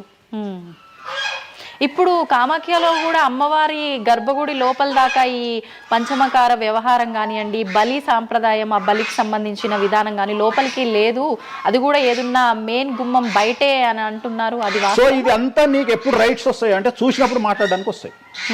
నువ్వు ఎవరో చెప్పిన దాన్ని నన్ను కార్నర్ చేయడానికి అడిగితే పనికిరావు. నేను అనే పాయింట్ ఏంటంటే ఇవన్నీ షో చేయడానికి పనిచేయనటువంటి వ్యవస్థ. అంటే ఇవన్నీ నేను వీడియో రూపంలో మీ ముందుకు తీసుకురాలనేటువంటి వ్యవస్థ. సో దీనికోసము నువ్వు వాళ్ళ కోణంలో నన్ను ప్రశ్న అడిగినావు అనుకో, నేనేమంటున్నా అంటే నా కోణంలో అడిగిపిస్తా, వచ్చి చూడు. నా కోణంలో నువ్వు ఎప్పుడు అడుగుతావు? నాతో పాటు వచ్చినప్పుడు అడుగుతావు. నువ్వు నాతో పాటు చూడకపోతే నువ్వెట్లా అడుగుతావు? అట్లనంట ఇట్లనంట. ఇప్పుడు నార్త్ ఇండియా వాడు ఉన్నాడు, నేపాల్లో ఉంటాడు, వానికి వెంకటేశ్వర స్వామి విగ్రహం ఏందో తెలియదు. సపోజ్ వానికి ఎవడో చెప్పిండు ఎల్లిగాడు వెంకటేశ్వర స్వామి కాదు ఆడ అమ్మవారు ఉన్నదని, వాడు కూడా నువ్వు అడిగినట్టే అక్కడ లోకల్ యాంకర్ అడుగుతుంది, ఆడ వెంకటేశ్వర స్వామి కాదట అమ్మవారు ఉన్నదట కదా అంటాడు. నువ్వు చూస్తే చెప్తావు, అరే పిచ్చినాయాలా, అరే ఎదవనాయాలా, ఆడున్నది వెంకటేశ్వర స్వామిరా, దేవుడు రా అని చెప్తావు. అవునా? నువ్వు ఆ కామాఖ్యమ్మ వాడిని చూస్తానని ఇట్లా అడగకపోతుంటే నువ్వేం అడుగుతుంటే నీ వర్షన్ మారుతున్నావు. వేణుస్వామి గారు మిమ్మల్ని ఎందుకు టార్గెట్ చేస్తున్నారండి ఈ ఎదవలు అని అడిగే విధానం మారుతుంది. నువ్వు చూడకపోతే నీకు ఎక్కడ అడుగుతావు. నీ ఆలోచన విధానం ఏంటంటే ఈయన ఏమన్నా ఇరుకున పెడదామా అనే ఆలోచనే తప్ప, అరే ఈయన నేను చూడలేదు కదా, నాకు రైట్సే లేవే అని నువ్వు అనుకుంటలేవు. నీకు రైట్స్ ఎక్కడ ఉన్నాయమ్మా అడగడానికి? నన్ను అడగడానికి నీకు రైట్సే లేవు. అంటే మీరు అన్నట్టు నేను అక్కడికి వచ్చి చూస్తే అక్కడ జరిగేది చూస్తా, అది మాత్రం శాస్త్ర ప్రకారంగా జరుగుతుందో లేదో నేను చూడలేను కదా. అంటే దీన్ని బట్టి నీ ఉద్దేశం ఏంటి అంటే, ఒక దేవాలయంలో కూడా శాస్త్ర ప్రామాణికంగా జరగదు. కామాఖ్యలో తెలుగు వాళ్ళు మాట్లాడుకునే పండితులు మాట్లాడుకునేవే నిజాలు. ఇప్పుడు నువ్వు అనేది అదే కదా. అంటే అది ప్రాంతీయం ప్రకారంగా జరుగుతుంది, అది మరి ఏదైనా ప్రాంతీయమే జరుగుతుందమ్మా, ఏదైనా ప్రాంతీయమే జరుగుతుంది, ఏదైనా ప్రాంతీయమే జరుగుతుంది. గోవాల కసినో ఆడితే తప్పు లేదు, తెలంగాణలో కసినో ఆడితే తప్పు. దాన్నే దేశకాలమాన పరిస్థితులు అంటారు. తిరుపతి వెంకటేశ్వర స్వామికి తిరుపావడ సేవ చేస్తారు, మరి ఎందుకో లోకల్ టెంపుల్ ఎందుకు తిరుపావడ సేవ చేస్తలేరు? తిరుపతి వెంకటేశ్వర స్వామి వారికి పునుగుపిల్లి తైలం పెడతారు, మరి అట్లనే ఇప్పుడు రేపటి నుండి రామాలయంలో పునుగుపిల్లి తైలం పెట్టి నువ్వు వచ్చి నువ్వు స్టార్ట్ చేయమ్మా. మన తెలుగు రాష్ట్రాలలో నువ్వు ప్రాంతీయత గురించి మాట్లాడుతున్నావు కదా. అంటే ఒక్కొక్క దానికి ఒక్కొక్క కట్టుబాట్లు ఉంటాయి. అవునమ్మా, నీకు కావాల్సింది అల్టిమేట్ గా ఏంది? నీకు డబ్బు కావాలి, నువ్వు కోరుకున్న కోరికలు తీరాలి, అంతే కదా. నువ్వు కోరుకున్న కోరికలు తీరాలి. ఎంతమంది ఎకనామికల్ అఫెన్స్ చేస్తలేరు భారతదేశంలో? టీచర్ దగ్గర నుండి మొదలుకుంటే ప్రతి ఒక్క నువ్వు ₹1,00,000 లోన్ తీసుకొని కట్టకపోతే నీ ఇంటి ముందరకు వస్తారు. 20,000 కోట్లు తీసుకున్నాడు దొబ్బేస్తే వాని సంఖ కూడా ఎవడు కట్టుకోడు. ఇవి కదా మనం మాట్లాడుకోవాలి. ఇవి చేతగావు. వేణుస్వామి కామాఖ్య నుండి అమ్మవారిని తెచ్చి హైదరాబాద్లో పెట్టిండు అంటే నేను అనే పాయింట్ ఏంటంటే ఇదే చెప్తున్నా. ఇప్పుడు విమర్శించడానికి బట్టలిప్పడానికి చేసే ప్రయత్నము, నువ్వు సబ్జెక్ట్ గురించి ఆలోచించి వామాచారం అంటే ఏంది, దీనివల్ల లాభం ఏంది, ఇది కదా అడగాల్సిన ప్రశ్నలు. కానీ ఏం చేస్తున్నావు? నీ దగ్గరకు వచ్చే వరకు సాధ్యమైనంత వరకు అసలు కామాఖ్యల ఇష్టమే లేదట కదా. ఒకవేళ నిన్ను నిరూపిద్దామని నేను విశ్వ ప్రయత్నం చేస్తే చివరికి నువ్వేం మాట్లాడతావు? అది అక్కడ లోకల్ అట కదా. అవును లోకలే, అది లోకలే. ప్రతి ప్రాంతానికి ఆచారం ఉంటుంది. మరి సంక్రాంతి అనే పండుగ ఆంధ్ర వారిది కదా, తెలంగాణలో లేదు కదా. మరి తెలంగాణ రేపటి నుండి వేస్తే జనవరిలో తోలు తీద్దాం ఒకటి చెప్పు, మరి చేద్దాం. పతంగులు ఎగిరేసుడు తెలంగాణ ప్రాంతం కదా, ఆంధ్రాలో ఎవడ నేస్తే తందాం ఈసారి చెప్పు, మరి నువ్వే చెప్పు. ఎందుకు బ్రిటిష్ వాళ్ళు అలవాటు చేసిన న్యూ ఇయర్ ని మనం జరుపుకోవట్లేదా? అంటే నీకు నచ్చిందేమో. నేను అదే చెప్తున్నా, మీరు చేస్తే సంసారం, వేణుస్వామి చేస్తే వ్యభిచారం. అంటే అర్థమైంది ఏంటంటే యాంకరింగ్. ఇప్పుడు ఇంటర్వ్యూ మనం మాట్లాడుకుంటే సంవత్సరం గురించి మాట్లాడదామంటే నీకు అల్టిమేట్గా కాంట్రవర్సీ కావాలి. ఎందుకంటే జనాలు కాంట్రవర్సీ తన్నుకొని వస్తే ఎంజాయ్ చేస్తారు. ప్రశాంతంగా కూర్చొని ఓం నమో వెంకటేశాయ, వెంకటేశ్వరం కొబ్బరికాయ కొడతాడు, వెంకటేశ్వరం నామాలు ఉంటాయి అంటే ఎవరు చూడడు. ఇట్లా మనం ఇద్దరం పెంట పెట్టుకున్నాం అనుకో, కింద నన్ను వచ్చిండ్రు ఆ దున్నపోతు అని ఒక కామెంట్ పెట్టి ఎంజాయ్ చేస్తాడు. సో ఇవన్నీ చూసి చూసి చూసి చూసి చూసి వెక్స్ అయిపోయినా. నేను ఒకటే నమ్ముతా, ఒక మనిషి విమర్శించంగానే ఆ మనిషి లైఫ్ నాశనం అయితే ఆ మనిషి బ్రతికి వేస్ట్. ఒక మనిషి కొట్టగలిగితే ఆ మనిషి లైఫ్ వేస్ట్. మీరు ఏం కొట్టుకుంటారో, ఏం విమర్శ చేసుకుంటారో మీ ఊహకే వదిలేస్తున్నా. వేణుస్వామి అన్టచబుల్. వేణుస్వామి చాలా కష్టపడి స్థాయికి వచ్చిండు. సో వేణుస్వామి చెప్పేవేవి అబద్ధాలు కాదు.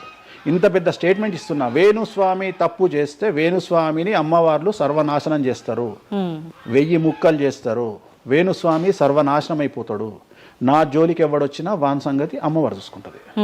ఇంతకంటే బిగ్గెస్ట్ స్టేట్మెంట్ ఎవడు ఇయ్యాడు ప్రపంచంలో, నేను ఇస్తున్నా. సో నేను ఇక్కడున్న తొప్పాసగాళ్ళతో డిబేట్ పెట్టాల్సిన అవసరం నాకు లేదు. నీకు ఉండి నీకు దమ్ముంటే నువ్వు తీసుకురా, ఎవరిని తీసుకొస్తావో నేను డబ్బులు పెట్టుకుంటా, కామాఖ్య తీసుకుపోతా, చూపిస్తా. మళ్ళీ మొత్తం చూపించిన తర్వాత నేను నోట్ల నుంచి ఇది లోకల్ ఇది లోకల్. రాత్రి పెళ్లిలు ఏదైతాయి ఆంధ్రాలో అవుతాయి, తెలంగాణలో ఏ పెళ్లిలు అవుతాయి 11 గంటలకు అవుతాయి. మరి ఇప్పటి నుండి తెలంగాణలో ఎవడన్నా రాత్రిపూట పెళ్లి చేసుకుంటే తన్నాలే పట్టుకొని. ఇంత పెద్ద గ్లోబలైజేషన్ అయ్యింది. చివరికి బాలయ్య బాబు సినిమాలకు కూడా పరదాలు కాలుస్తున్నాం అమెరికాలో, పవన్ కళ్యాణ్ సినిమాలకు కూడా పరదాలు కాలుస్తున్నాం అమెరికాలో. దీంట్లో రానటువంటి పట్టింపు ఓన్లీ వేణుస్వామి కామాఖ్య దగ్గరికి పోయినప్పుడే వస్తుంది అంటే కావాలని చేస్తున్న వ్యవహారం ఇదంతా వాళ్ళ ఇష్టం. ఇప్పుడు కాసేపు ఇవన్నీ పక్కన పెడితే కామాఖ్య, ఈ జాతకాలు ఇవన్నీ ఇప్పటి వరకు కూడా రకరకాల విపత్తులు అయితే మనం చూసాం. గత ఉగాది మన కొత్త సంవత్సరం నుంచి కూడా ఇప్పటి వరకు చాలా విపత్తులు చూసినాం. అంటే పంచభూతాల్లో ఒక్కొక్కటి ఒక్కొక్క ప్రళయంగా, అగ్ని ద్వారా కావచ్చు, గాలి ద్వారా కావచ్చు, రకరకాలుగా.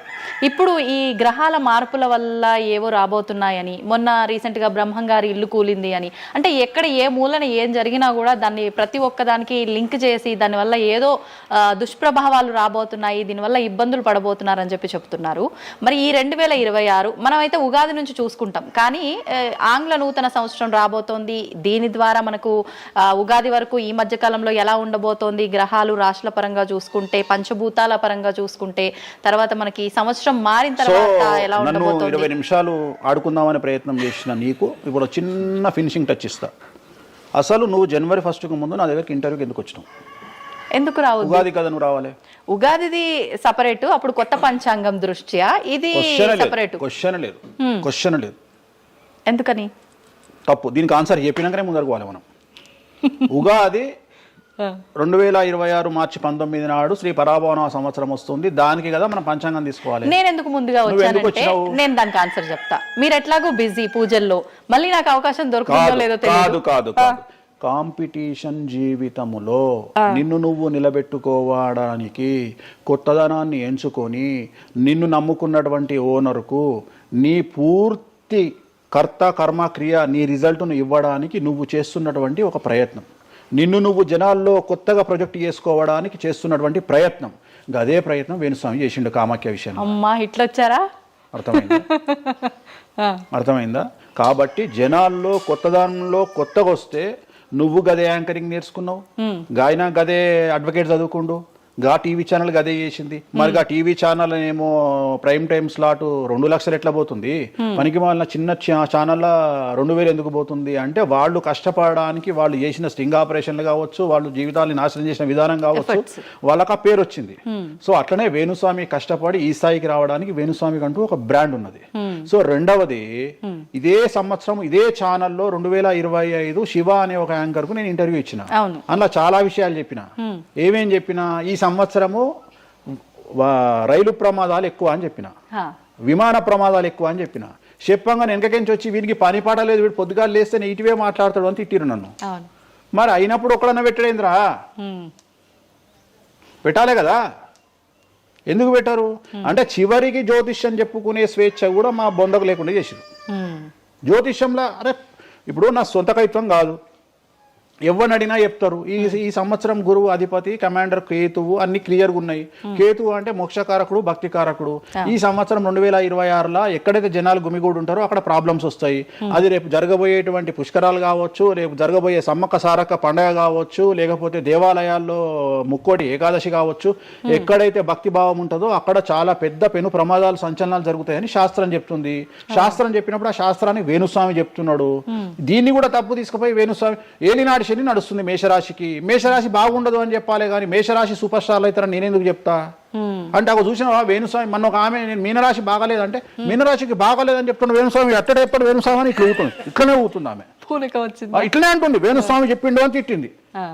నువ్వు నమ్మవమ్మా, ఆమె అమెరికా నుండి పంచుప్రభాకర్ అని ఒక ఆయన ఉంటాడు, ఆయన తిట్టిండమ్మా ఆ బూతులు భగవంతా నేనైతే తెల్లారి చచ్చిపోతుండే. అంటే వాళ్ళిద్దరికి ఫైటింగ్ జరిగి గదే మీనరాశి అని చెప్తున్నాను నేను. ఆమె మీనరాశి అంట, గదే మీనరాశి అంటున్నాను. అంటే నేను చెప్పేది అదే. నేను చెప్పేది ఫస్ట్ శనీశ్వరుడు కాదు, శనేశ్వరుడు.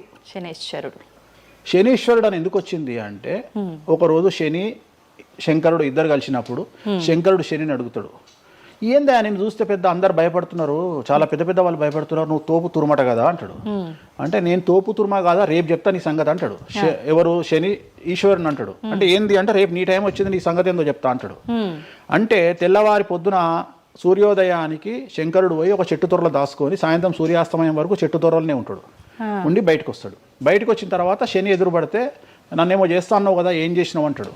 అంటే నువ్వు లయకారకుడివి, ప్రపంచాన్ని శాసిస్తావు, ముల్లోకాలను శాసిస్తావు. అట్లాంటి నిన్ను తీసుకుపోయి సూర్యోదయం నుండి సూర్యాస్తమయం దానిక చెట్టు త్వరలో దాచిపెట్టిన ఇంతకంటే నేను చేసేదే ఉంది అంటాడు. ఆట మొదలు పెట్టేశాడు అక్కడ ఆల్రెడీ. అప్పటి నుండి ఆయనకు శనీశ్వరుడు అని పేరు వచ్చింది. Okay okay. సో ఇది జరిగింది శంకరుడికి కూడా జరిగింది, రాముడికి కూడా జరిగింది. సో ఏలినాటి శని పీరియడ్లో, షష్టమ శని పీరియడ్లో బాధలు పడేటువంటి పరిస్థితి ప్రతి ఒక్కళ్లకు ఉంటుంది. రెండవసారి ఏలినాటి శనిలో మరీ దరిద్రంగా ఉంటుంది. కలియుగంలో దాని తీవ్రత చాలా ఎక్కువగా ఉంటుంది. కలియుగంలో ఫిజికల్ కంటే మానసికమైన దెబ్బలు చాలా ఎక్కువగా ఉంటాయి. జనాలు కొట్టే దెబ్బలు చాలా ఎక్కువగా ఉంటాయి. నరఘోష వల్ల తినే దెబ్బలు చాలా ఎక్కువగా ఉంటాయి. కలియుగ దైవమైనటువంటి వెంకటేశ్వర స్వామి వారికే ఎన్నో రకాల పూజలు చేసి దిష్టి తీయడానికి ప్రయత్నం చేస్తున్న సందర్భంలో ఆఫ్టర్ ఆల్ మానవుల మనమెంత. సో మన మీద ఎన్నో రకాల దుష్ప్రయోగాలు ఉంటాయి, ఎన్నో రకాల నరఘోషలు ఉంటాయి. సో ఇవన్నీ జనాలకు తెలియజేయాల్సిన బాధ్యత ఒరిజినల్ పండితుడిగా, ఒరిజినల్ జ్యోతిష్కుడిగా నా మీద ఉంది. సో సొంత కవిత్వము జనాలకు పాజిటివ్గా చెప్పడానికి నేనేమి ఏమో అంటారు కదా, వ్యక్తిగత ఏదో అంటారు వాళ్ళను, వ్యక్తిగతంగా కౌన్సిలింగ్ ఇచ్చేటువంటి వాడిని కాదు నేను. సో నేను శాస్త్రం ఏం చెప్పిందో నేను దాన్ని మాత్రమే జనాలకు చెప్పడానికి నేను ఇక్కడ ఉన్నా. అంతేగాని క్యాన్సర్ వచ్చిన పట్టుకొని నీకేం లేదు అని చెప్పి వాడిని ఇంటికి పంపించి 2 రోజుల తర్వాత సచ్చేటట్టు చేసేటువంటి నీచుడిని నేను కాదు. క్యాన్సర్ వస్తే క్యాన్సర్ వచ్చింది, ధైర్యంగా బతుకు, ఇంకా బతుకు, నీ కోరికలు తీర్చుకో, అన్ని కోరికలు తీసుకొని సావు అని చెప్తా. రెండవది, అన్ని తిని 60 ఏళ్ళు పోతే ఏం తినకుండా 80 ఏళ్ళు బతికితే లాభం లేదు. సో కలియుగంలో ఇవన్నీ సమస్యలు చాలా తీవ్రంగా ఉంటాయి. భార్యాభర్త కారులో పోతే పక్కింటోడు ఏడిస్తొస్తాడు, మంచి కారు కొనుక్కుంటే ఏడిస్తొస్తాడు, ఒక పిల్లగాడు మంచి ఉత్తీర్ణత శాతంలో పాస్ అయితే ఏడిస్తొస్తారు, మంచి ఉద్యోగం వస్తే ఏడిస్తొస్తారు, ఒక పొలిటికల్ బాగుంటే తెస్తాడు, ఒక యాంకర్కు డబ్బులు వస్తే తెస్తాడు. సో ప్రతి దగ్గర ఏడుపు ఏడుపు ఏడుపు, జలసు అనేటువంటిది రాజ్యమేలుతున్నటువంటి సందర్భంలో తెలుగు రాష్ట్రాలలో అది పీక్ స్థాయిలో ఉండేటువంటి పరిస్థితులలో నిజాలు చెప్పి జనాలని భయానికి దూరంగా ఉంచాల్సినటువంటి బాధ్యత నాది, జరగబోయే నష్టం నుండి కాపాడాల్సినటువంటి బాధ్యత నాది అని ఇంతమంది రాళ్ళేసినా, ఇంత చెండాల పనులు చేసినా, వ్యక్తిగతంగా నన్ను విమర్శలు చేసినా నేను ఎవరిని వ్యక్తిగతంగా విమర్శించడం లేదు. ఎందుకంటే ప్రతి ఒక్కడి ముడి కింద ఖచ్చితంగా సమస్యలు ఉంటాయి. ఈ శుద్ధపూస ఎవడూ కాదు. నాకంటూ నెల రోజులు పక్కకు తీస్తే ఒక్కొక్కటి జాతకాలు చెప్పగలుగుతా అందరివి. నేను వాటి జోలికి బోదలుచుకోవట్లేదు. శాస్త్రం ఏం చెప్పిందో శాస్త్ర ప్రామాణికంగా నేను జనాలకు తెలియజేయాలని కోరుకుంటున్నా. సో లాస్ట్ ఇయర్ ఎట్లా జరుగుతుందో 2025లో అనుభవించిన కష్టం కంటే 2026 ఎక్కువ, 2026 కంటే 27 ఎక్కువ, 27 కంటే 28 ఎక్కువ. 2025 నుండి 28 వరకు సమాజంలో ప్రకృతిలో జరిగే సంఘటనల తీవ్రత చాలా ఎక్కువగా ఉండబోతా ఉంది. ప్రకృతి పరంగా, సామాజికంగా, అగ్ని ప్రమాదాల పరంగా, వాహన ప్రయాణాల ప్రమాదం, చాలా రకాల సమస్యలు ఈ సంవత్సరం ఉండబోతున్నాయి. ఓకే. రాశుల పరంగా ఎలా ఉంటుందండి? సో ఈ సంవత్సరము ఫస్ట్ రాశుల కంటే ముందు మనం మాట్లాడుకోవాల్సింది ఏంటి అంటే, ఈ సంవత్సరము రైలు ప్రమాదాలు, అగ్ని ప్రమాదాలు, వాహన ప్రమాదాలు, అలాగే జన సమీకరణలు ఉన్న చోట, భక్తులు గుమిగూడే చోట, జన సాంద్రత ఉన్న చోట, అది సినిమా థియేటర్లు అవ్వచ్చు, భక్తికి సంబంధించిన ఏరియా అవ్వచ్చు, సో మార్కెట్లు అవ్వచ్చు, మాల్స్ అవ్వచ్చు, వాటిల్లో పెను సంచలనాలు ఈ సంవత్సరం జరిగే అవకాశాలు ఉన్నాయి. ఆర్థిక నష్టము అంటే ఆస్తి నష్టము, జన నష్టము ఉండేటువంటి అవకాశాలు ఉన్నాయి. కాబట్టి జనాలకు చెప్పే విషయం ఏంటంటే, భక్తి పేరుతో జనాలు లేనటువంటి ప్లేస్కి వెళ్ళండి. ముక్కోటి ఉంది, ఖాళీగా ఉన్న వెంకటేశ్వర గుడికి వెళ్ళండి హ్యాపీగా. ఆ దేవుడికి డబ్బులు ఇచ్చిన వాళ్ళు అవుతారు, పంతులకు డబ్బులు ఇచ్చిన వాళ్ళు అవుతారు, గుడికి 4 రూపాయలు ఇచ్చిన వాళ్ళు అవుతారు. అట్లనే జనాలు లేనటువంటి ప్లేసుల్లో పుష్కరాలకు వెళ్ళండి ఈ సంవత్సరము. సో జన సాంద్రత ఉన్నటువంటి ప్రదేశాలను ఈ సంవత్సరం అవాయిడ్ చేయడానికి ప్రయత్నం చేయండి. సో టూర్లు మ్యాక్సిమం అవాయిడ్ చేయండి. ఈ సంవత్సరము లోయ ప్రాంతాలలో, కొండ ప్రాంతాలలో, నదీ పరివాహక ప్రాంతాలలో పెను సంచలనాలు నమోదయ్యే అవకాశం ఉంది. టూరిస్టు ప్రాంతాలలో కూడా ప్రాబ్లమ్స్ ఉంటాయి. ఈ సంవత్సరం భారతదేశంలో కొన్ని ప్రదేశాల్లో మత కల్లోలాలు రేగేటువంటి అవకాశం కనిపిస్తూ ఉంది, కర్ఫ్యూ విధించేటువంటి అవకాశం కనిపిస్తూ ఉంది. సో ఇవన్నీ కూడా ఈ సంవత్సరం చాలా తీవ్రంగా ఉండబోతా ఉన్నాయి. సో జాగ్రత్తలు వహిస్తే మంచిది. ఓకే. ఇప్పుడు అంటే ఇవి ఎవరికి, అంటే ఏదైనా గ్రహాల్లో మార్పులు ఉన్న వాళ్ళకా, లేదంటే అంటే ఇదంతా మనం ప్రకృతి పరంగా చెప్పాలి. ప్రకృతి పరంగా దాంట్లో ఎవరు ఉంటారు అంటే, చనిపోయే వాళ్ళని తీసుకుంటే ఆ బాధితులు ఎవరైతే ఉంటారో వాళ్ళ జాతకంలో ఏలినాటి శనో, షష్టమ స్థానంలో శనో, వ్యయ గురువో ఉంటాడు. ఓకే. సో మనం వాళ్ళే అని చెప్పలేం కదా, అక్కడికి పోయిన వాళ్ళల్లో వాళ్ళు ఉంటారు. ఓకే. ఎవడైతే నష్టజాతకుడు ఉంటాడో వాడికి ఆ ఇన్సిడెంట్ జరుగుతుంది. సో ఇది ఓవరాల్ గా సంవత్సర ప్రిడిక్షన్ అంటారు. ఓకే. సో రాబోతున్నటువంటి సంవత్సరం పేరు కూడా చాలా చాలా చాలా కాంట్రవర్షియల్ నేమ్, పరాభవనామ సంవత్సరము. పరాభవము అంటే ఓటమి, అవమానముతో కూడిన ఓటమి అని అర్థం. పరాభవము, దుర్యోధనుడికి మయసభలో జరిగినది పరాభవము. సో అలాంటి పరాభవము ఎవరికి జరుగుతుంది అంటే ఎవరి జాతకంలోనైతే ఏలినాటి శని ఉందో, 6వ స్థానంలో శని ఉన్నాడో, 8వ స్థానంలో శని ఉన్నాడో, 12వ స్థానంలో గురువు ఉన్నాడో వాళ్లకు ఈ సంవత్సరం సంచలనాలు ఉండబోతా ఉన్నాయి. అది మేషరాశి కావచ్చు, మీనరాశి కావచ్చు, సింహరాశి కావచ్చు. సో ఇలాంటి వారికి ఈ సంవత్సరం పెను సంచలనాలు ఉండేటువంటి అవకాశాలు ప్రస్ఫుటంగా కనిపిస్తా ఉన్నాయి. సో ఇది ఓవరాల్ గా సంవత్సర ఫలితము. ఇక 12 రాశులకు సంబంధించి ముందుగా మేషరాశి కనుక తీసుకున్నట్లయితే మేషరాశికి ఈ సంవత్సరము ఏలినాటి శని నడుస్తూ ఉంది. సో ఏలినాటి శని ఒక పక్క గురువు బాగాలేడు, ఒక పక్క రాహు బాగాలేడు, ఒక పక్క కేతు బాగాలేడు. సో ఇలాంటి సందర్భంలో పెను సంచలనాలకు కారణభూతమయ్యేటువంటి అవకాశం ఉంది. సో విద్యార్థులకు ఉత్తీర్ణత శాతం తగ్గుతుంది, కోరుకున్న ప్లేస్మెంట్స్ రావు, వీసా రిజెక్ట్ అయ్యే అవకాశం ఉంది.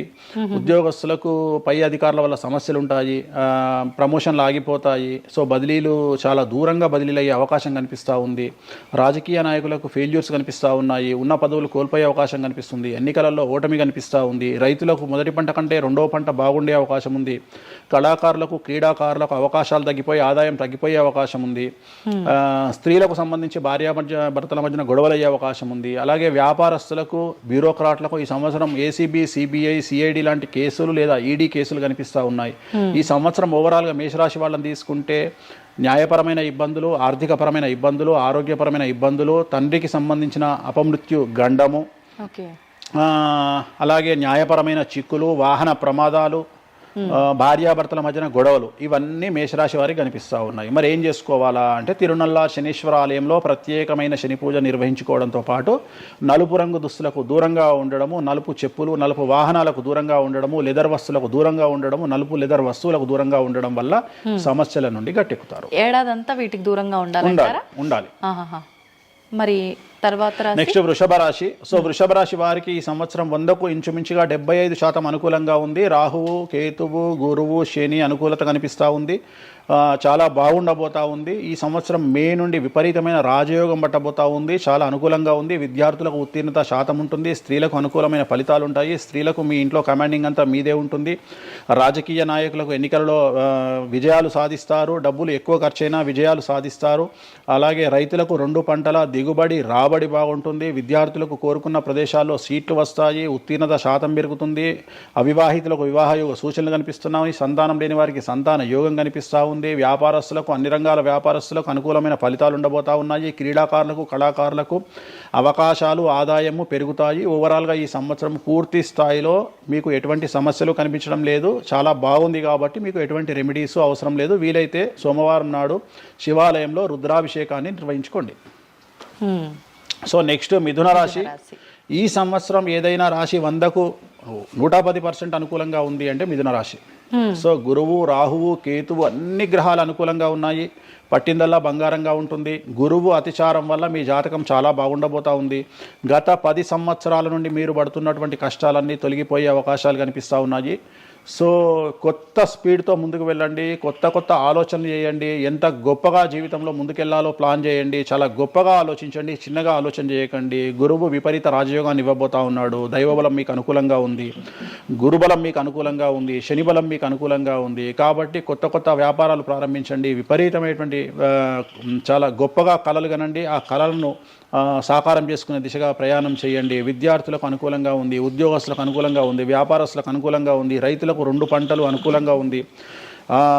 సో ప్రతి వాళ్ళు చెరువులు, తర్వాత చేపల చెరువులు, రొయ్యల చెరువులు పండించే వాళ్ళకు అనుకూలంగా ఉంది. పౌల్ట్రీ ఫామ్ వాళ్ళకు అనుకూలంగా ఉంది. రాజకీయ రంగం వారికి అనుకూలంగా ప్రజల్లో మంచి మార్పులు కనిపిస్తూ ఉన్నాయి. స్త్రీలకు మీదే కమాండింగ్గా ఉంటుంది. కుటుంబంలో మీరు ఏం చెప్తే అది జరిగేటువంటి అవకాశాలు కనిపిస్తూ ఉన్నాయి. సో మిథున రాశి వారికి పూర్తి స్థాయిలో అనుకూలంగా ఉంది. ఎటువంటి రెమెడీస్, ఎటువంటి పూజలు అవసరం లేదు. అద్భుతమైతే వీళ్ళది. నెక్స్ట్ కర్కాటక రాశి. సో నెక్స్ట్ కర్కాటక రాశి. సో కర్కాటక రాశి వారికి కూడా ఇంచుమించు 90% అనుకూలంగా ఉంది. కాకపోతే ఇక్కడ ఉన్న సమస్య ఏంటి అంటే మే వరకు 2026 మే వరకు కొద్దిగా వీళ్ళకు గురువు 12వ ఇంట్లో ఉన్నాడు కాబట్టి కాళ్ళు చేతులు విరిగే అవకాశం ఉంది. దెబ్బలు తగిలించుకునే అవకాశం కనిపిస్తూ ఉంది. జాగ్రత్తగా ఉండండి. సాధ్యమైనంత వరకు లెమన్ ఎల్లో కలర్ దుస్తులు ధరించే ప్రయత్నం చేయండి. చాలా అనుకూలంగా ఉండబోతా ఉంది. రాజకీయ రంగంలో ఉండే వాళ్లకు విపరీతమైనటువంటి విజయాలు సిద్ధిస్తాయి. జనాల్లో అనుకూలమైన వాతావరణం ఉంటుంది. వ్యాపారస్తులకు విశేషించి అనుకూలంగా ఉంటుంది. విద్యార్థులకు అనుకూలంగా ఉంటుంది. అలాగే రైతులకు అనుకూలంగా ఉంటుంది, కళాకారులకు క్రీడాకారులకు మరీ అనుకూలంగా ఉంటుంది. కాకపోతే ఓవరాల్గా కర్కాటక రాశి వారికి ఈ సంవత్సరం కొద్దిగా శత్రువుల యొక్క బెడద ఒక 10% కనిపిస్తూ ఉంది. కానీ శత్రువులను పట్టించుకోకండి. శని బలం వల్ల వాళ్ళు ఎంత ప్రయత్నాలు చేసినా, రాహు బలం వల్ల వాళ్ళు ఎంత ప్రయత్నాలు చేసినా మిమ్మల్ని ఎవరు ఏమీ చేయలేరు.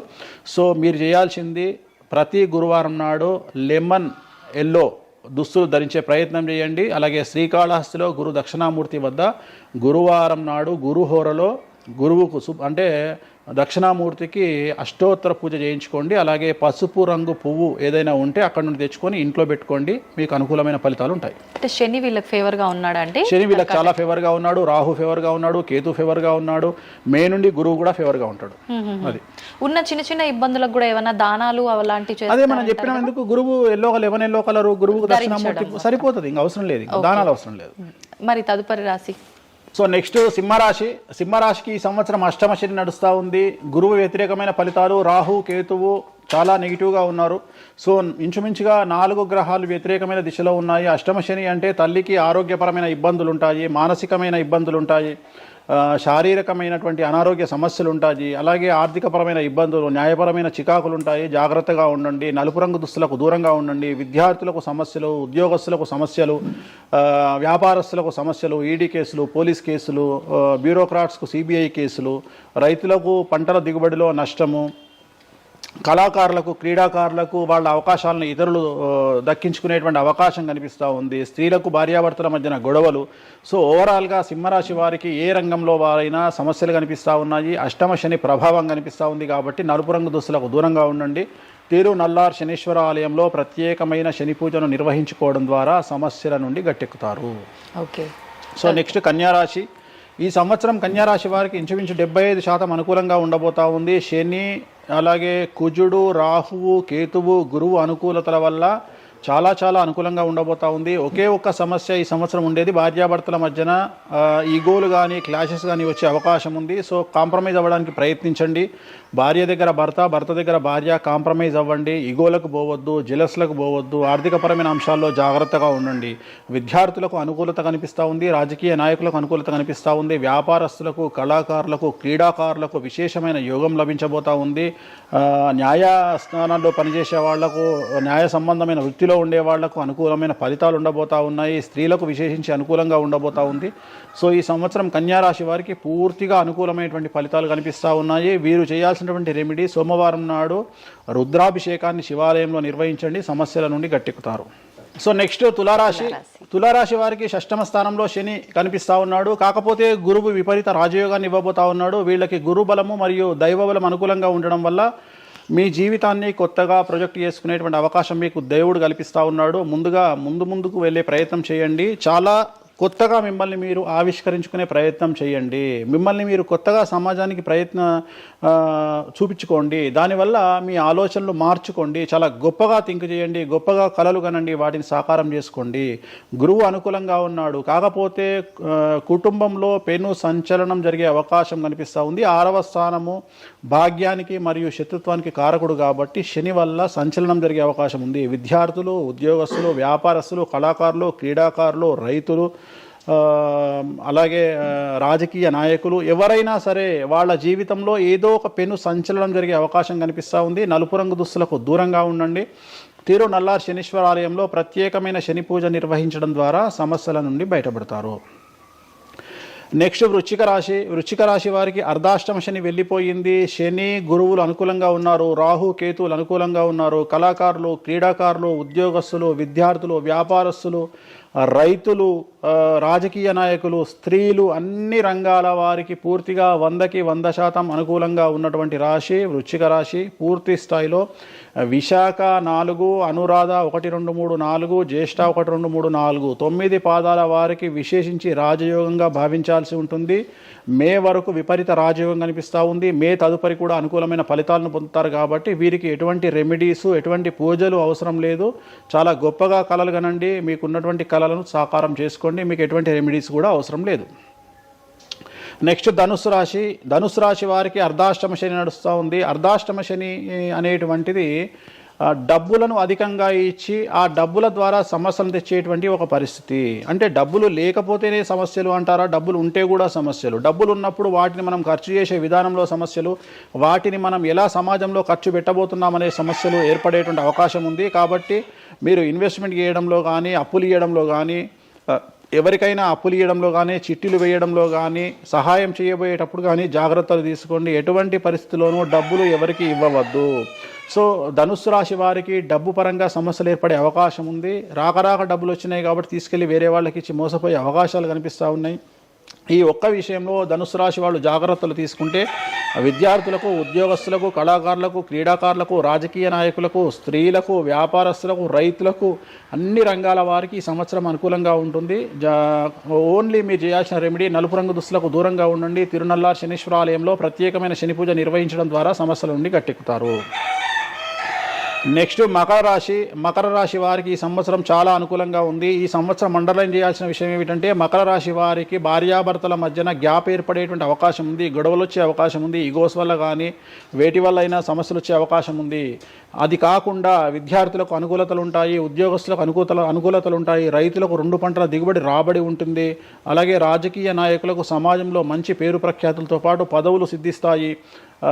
రైతులకు 2 పంటల దిగుబడి రాబడి ఉంటుంది. వ్యాపారస్తులకు రూపాయికి 100 రూపాయల లాభం ఉంటుంది. స్త్రీలకు కోరుకున్నటువంటి ఫలితాలు ఉంటాయి. అన్ని రంగాల వారికి అనుకూలమైన ఫలితాలు మకర రాశి వారికి ఉండబోతా ఉన్నాయి. వీరు సోమవారం నాడు శివాలయంలో రుద్రాభిషేకం నిర్వహించుకున్నట్లయితే సమస్యల నుండి గట్టెక్కుతారు. సో నెక్స్ట్ కుంభరాశి వారికి ఏలినాటి శని చివరి అంకంలో ఉంది. చాలా సమస్యలు కనిపించబోతా ఉన్నాయి. కుటుంబంలో ఎవరిని తీసుకున్నా విద్యార్థులు, ఉద్యోగస్తులు, వ్యాపారస్తులు, కళాకారులు, క్రీడాకారులు, రాజకీయ నాయకులు, స్త్రీలు, ఉద్యోగస్తులు, బ్యూరోక్రాట్లు అందరికీ సమస్యలు ఉన్నాయి. వాహన ప్రమాదాలు, పోలీస్ కేసులు, కోర్టు కేసులు, ఆరోగ్యపరమైన ఇబ్బందులు, మానసికమైన ఇబ్బందులు, స్త్రీలకైతే థైరాయిడ్ సమస్యలు, పీసీఓడి సమస్యలు, గర్భసంచికి సంబంధించిన సమస్యలు, మానసికమైన ఇబ్బందులు బాధించే అవకాశం కనిపిస్తూ ఉంది.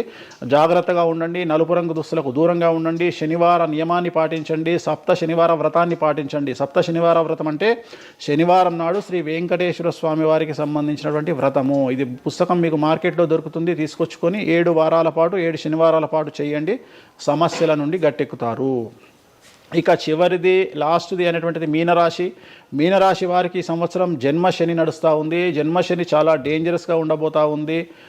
ఏ రంగంలో ఉండే వారికైనా ఈ సంవత్సరం సమస్యలు తప్పవు. ఆర్థికంగా, సామాజికంగా, న్యాయపరంగా, ఆరోగ్యపరంగా, వాహన ప్రమాదాలు అవ్వచ్చు, ఆర్థికపరమైన నష్టాలు అవ్వచ్చు, పోలీస్ కేసులు అవ్వచ్చు, ఇంట్లో తల్లిదండ్రులు ఒకళ్లకు ప్రాణగండాలు అవ్వచ్చు, భార్యాభర్తల మధ్యన గొడవలు అవ్వచ్చు. మరీ ముఖ్యంగా ఈ సంవత్సరం మీనరాశి జాతకులు ఉండేటువంటి ఇళ్లలో మగవాళ్లకు సంపాదన లేకుండా ఖాళీగా ఉండడం వల్ల ఆడవాళ్లు మాత్రమే సంపాదించి, ఆడవాళ్ల ఉద్యోగంతో డబ్బులు సంపాదించి, ఆడవాళ్ల అంటే భార్యల మీదనో, ఆడవాళ్ల కూతుళ్ళ మీదనో, తల్లి మీదనో బ్రతికేటువంటి పరిస్థితి మగవాళ్లకు ఉండే అవకాశం ఉంది. కాబట్టి ఈగోలను చంపుకోండి.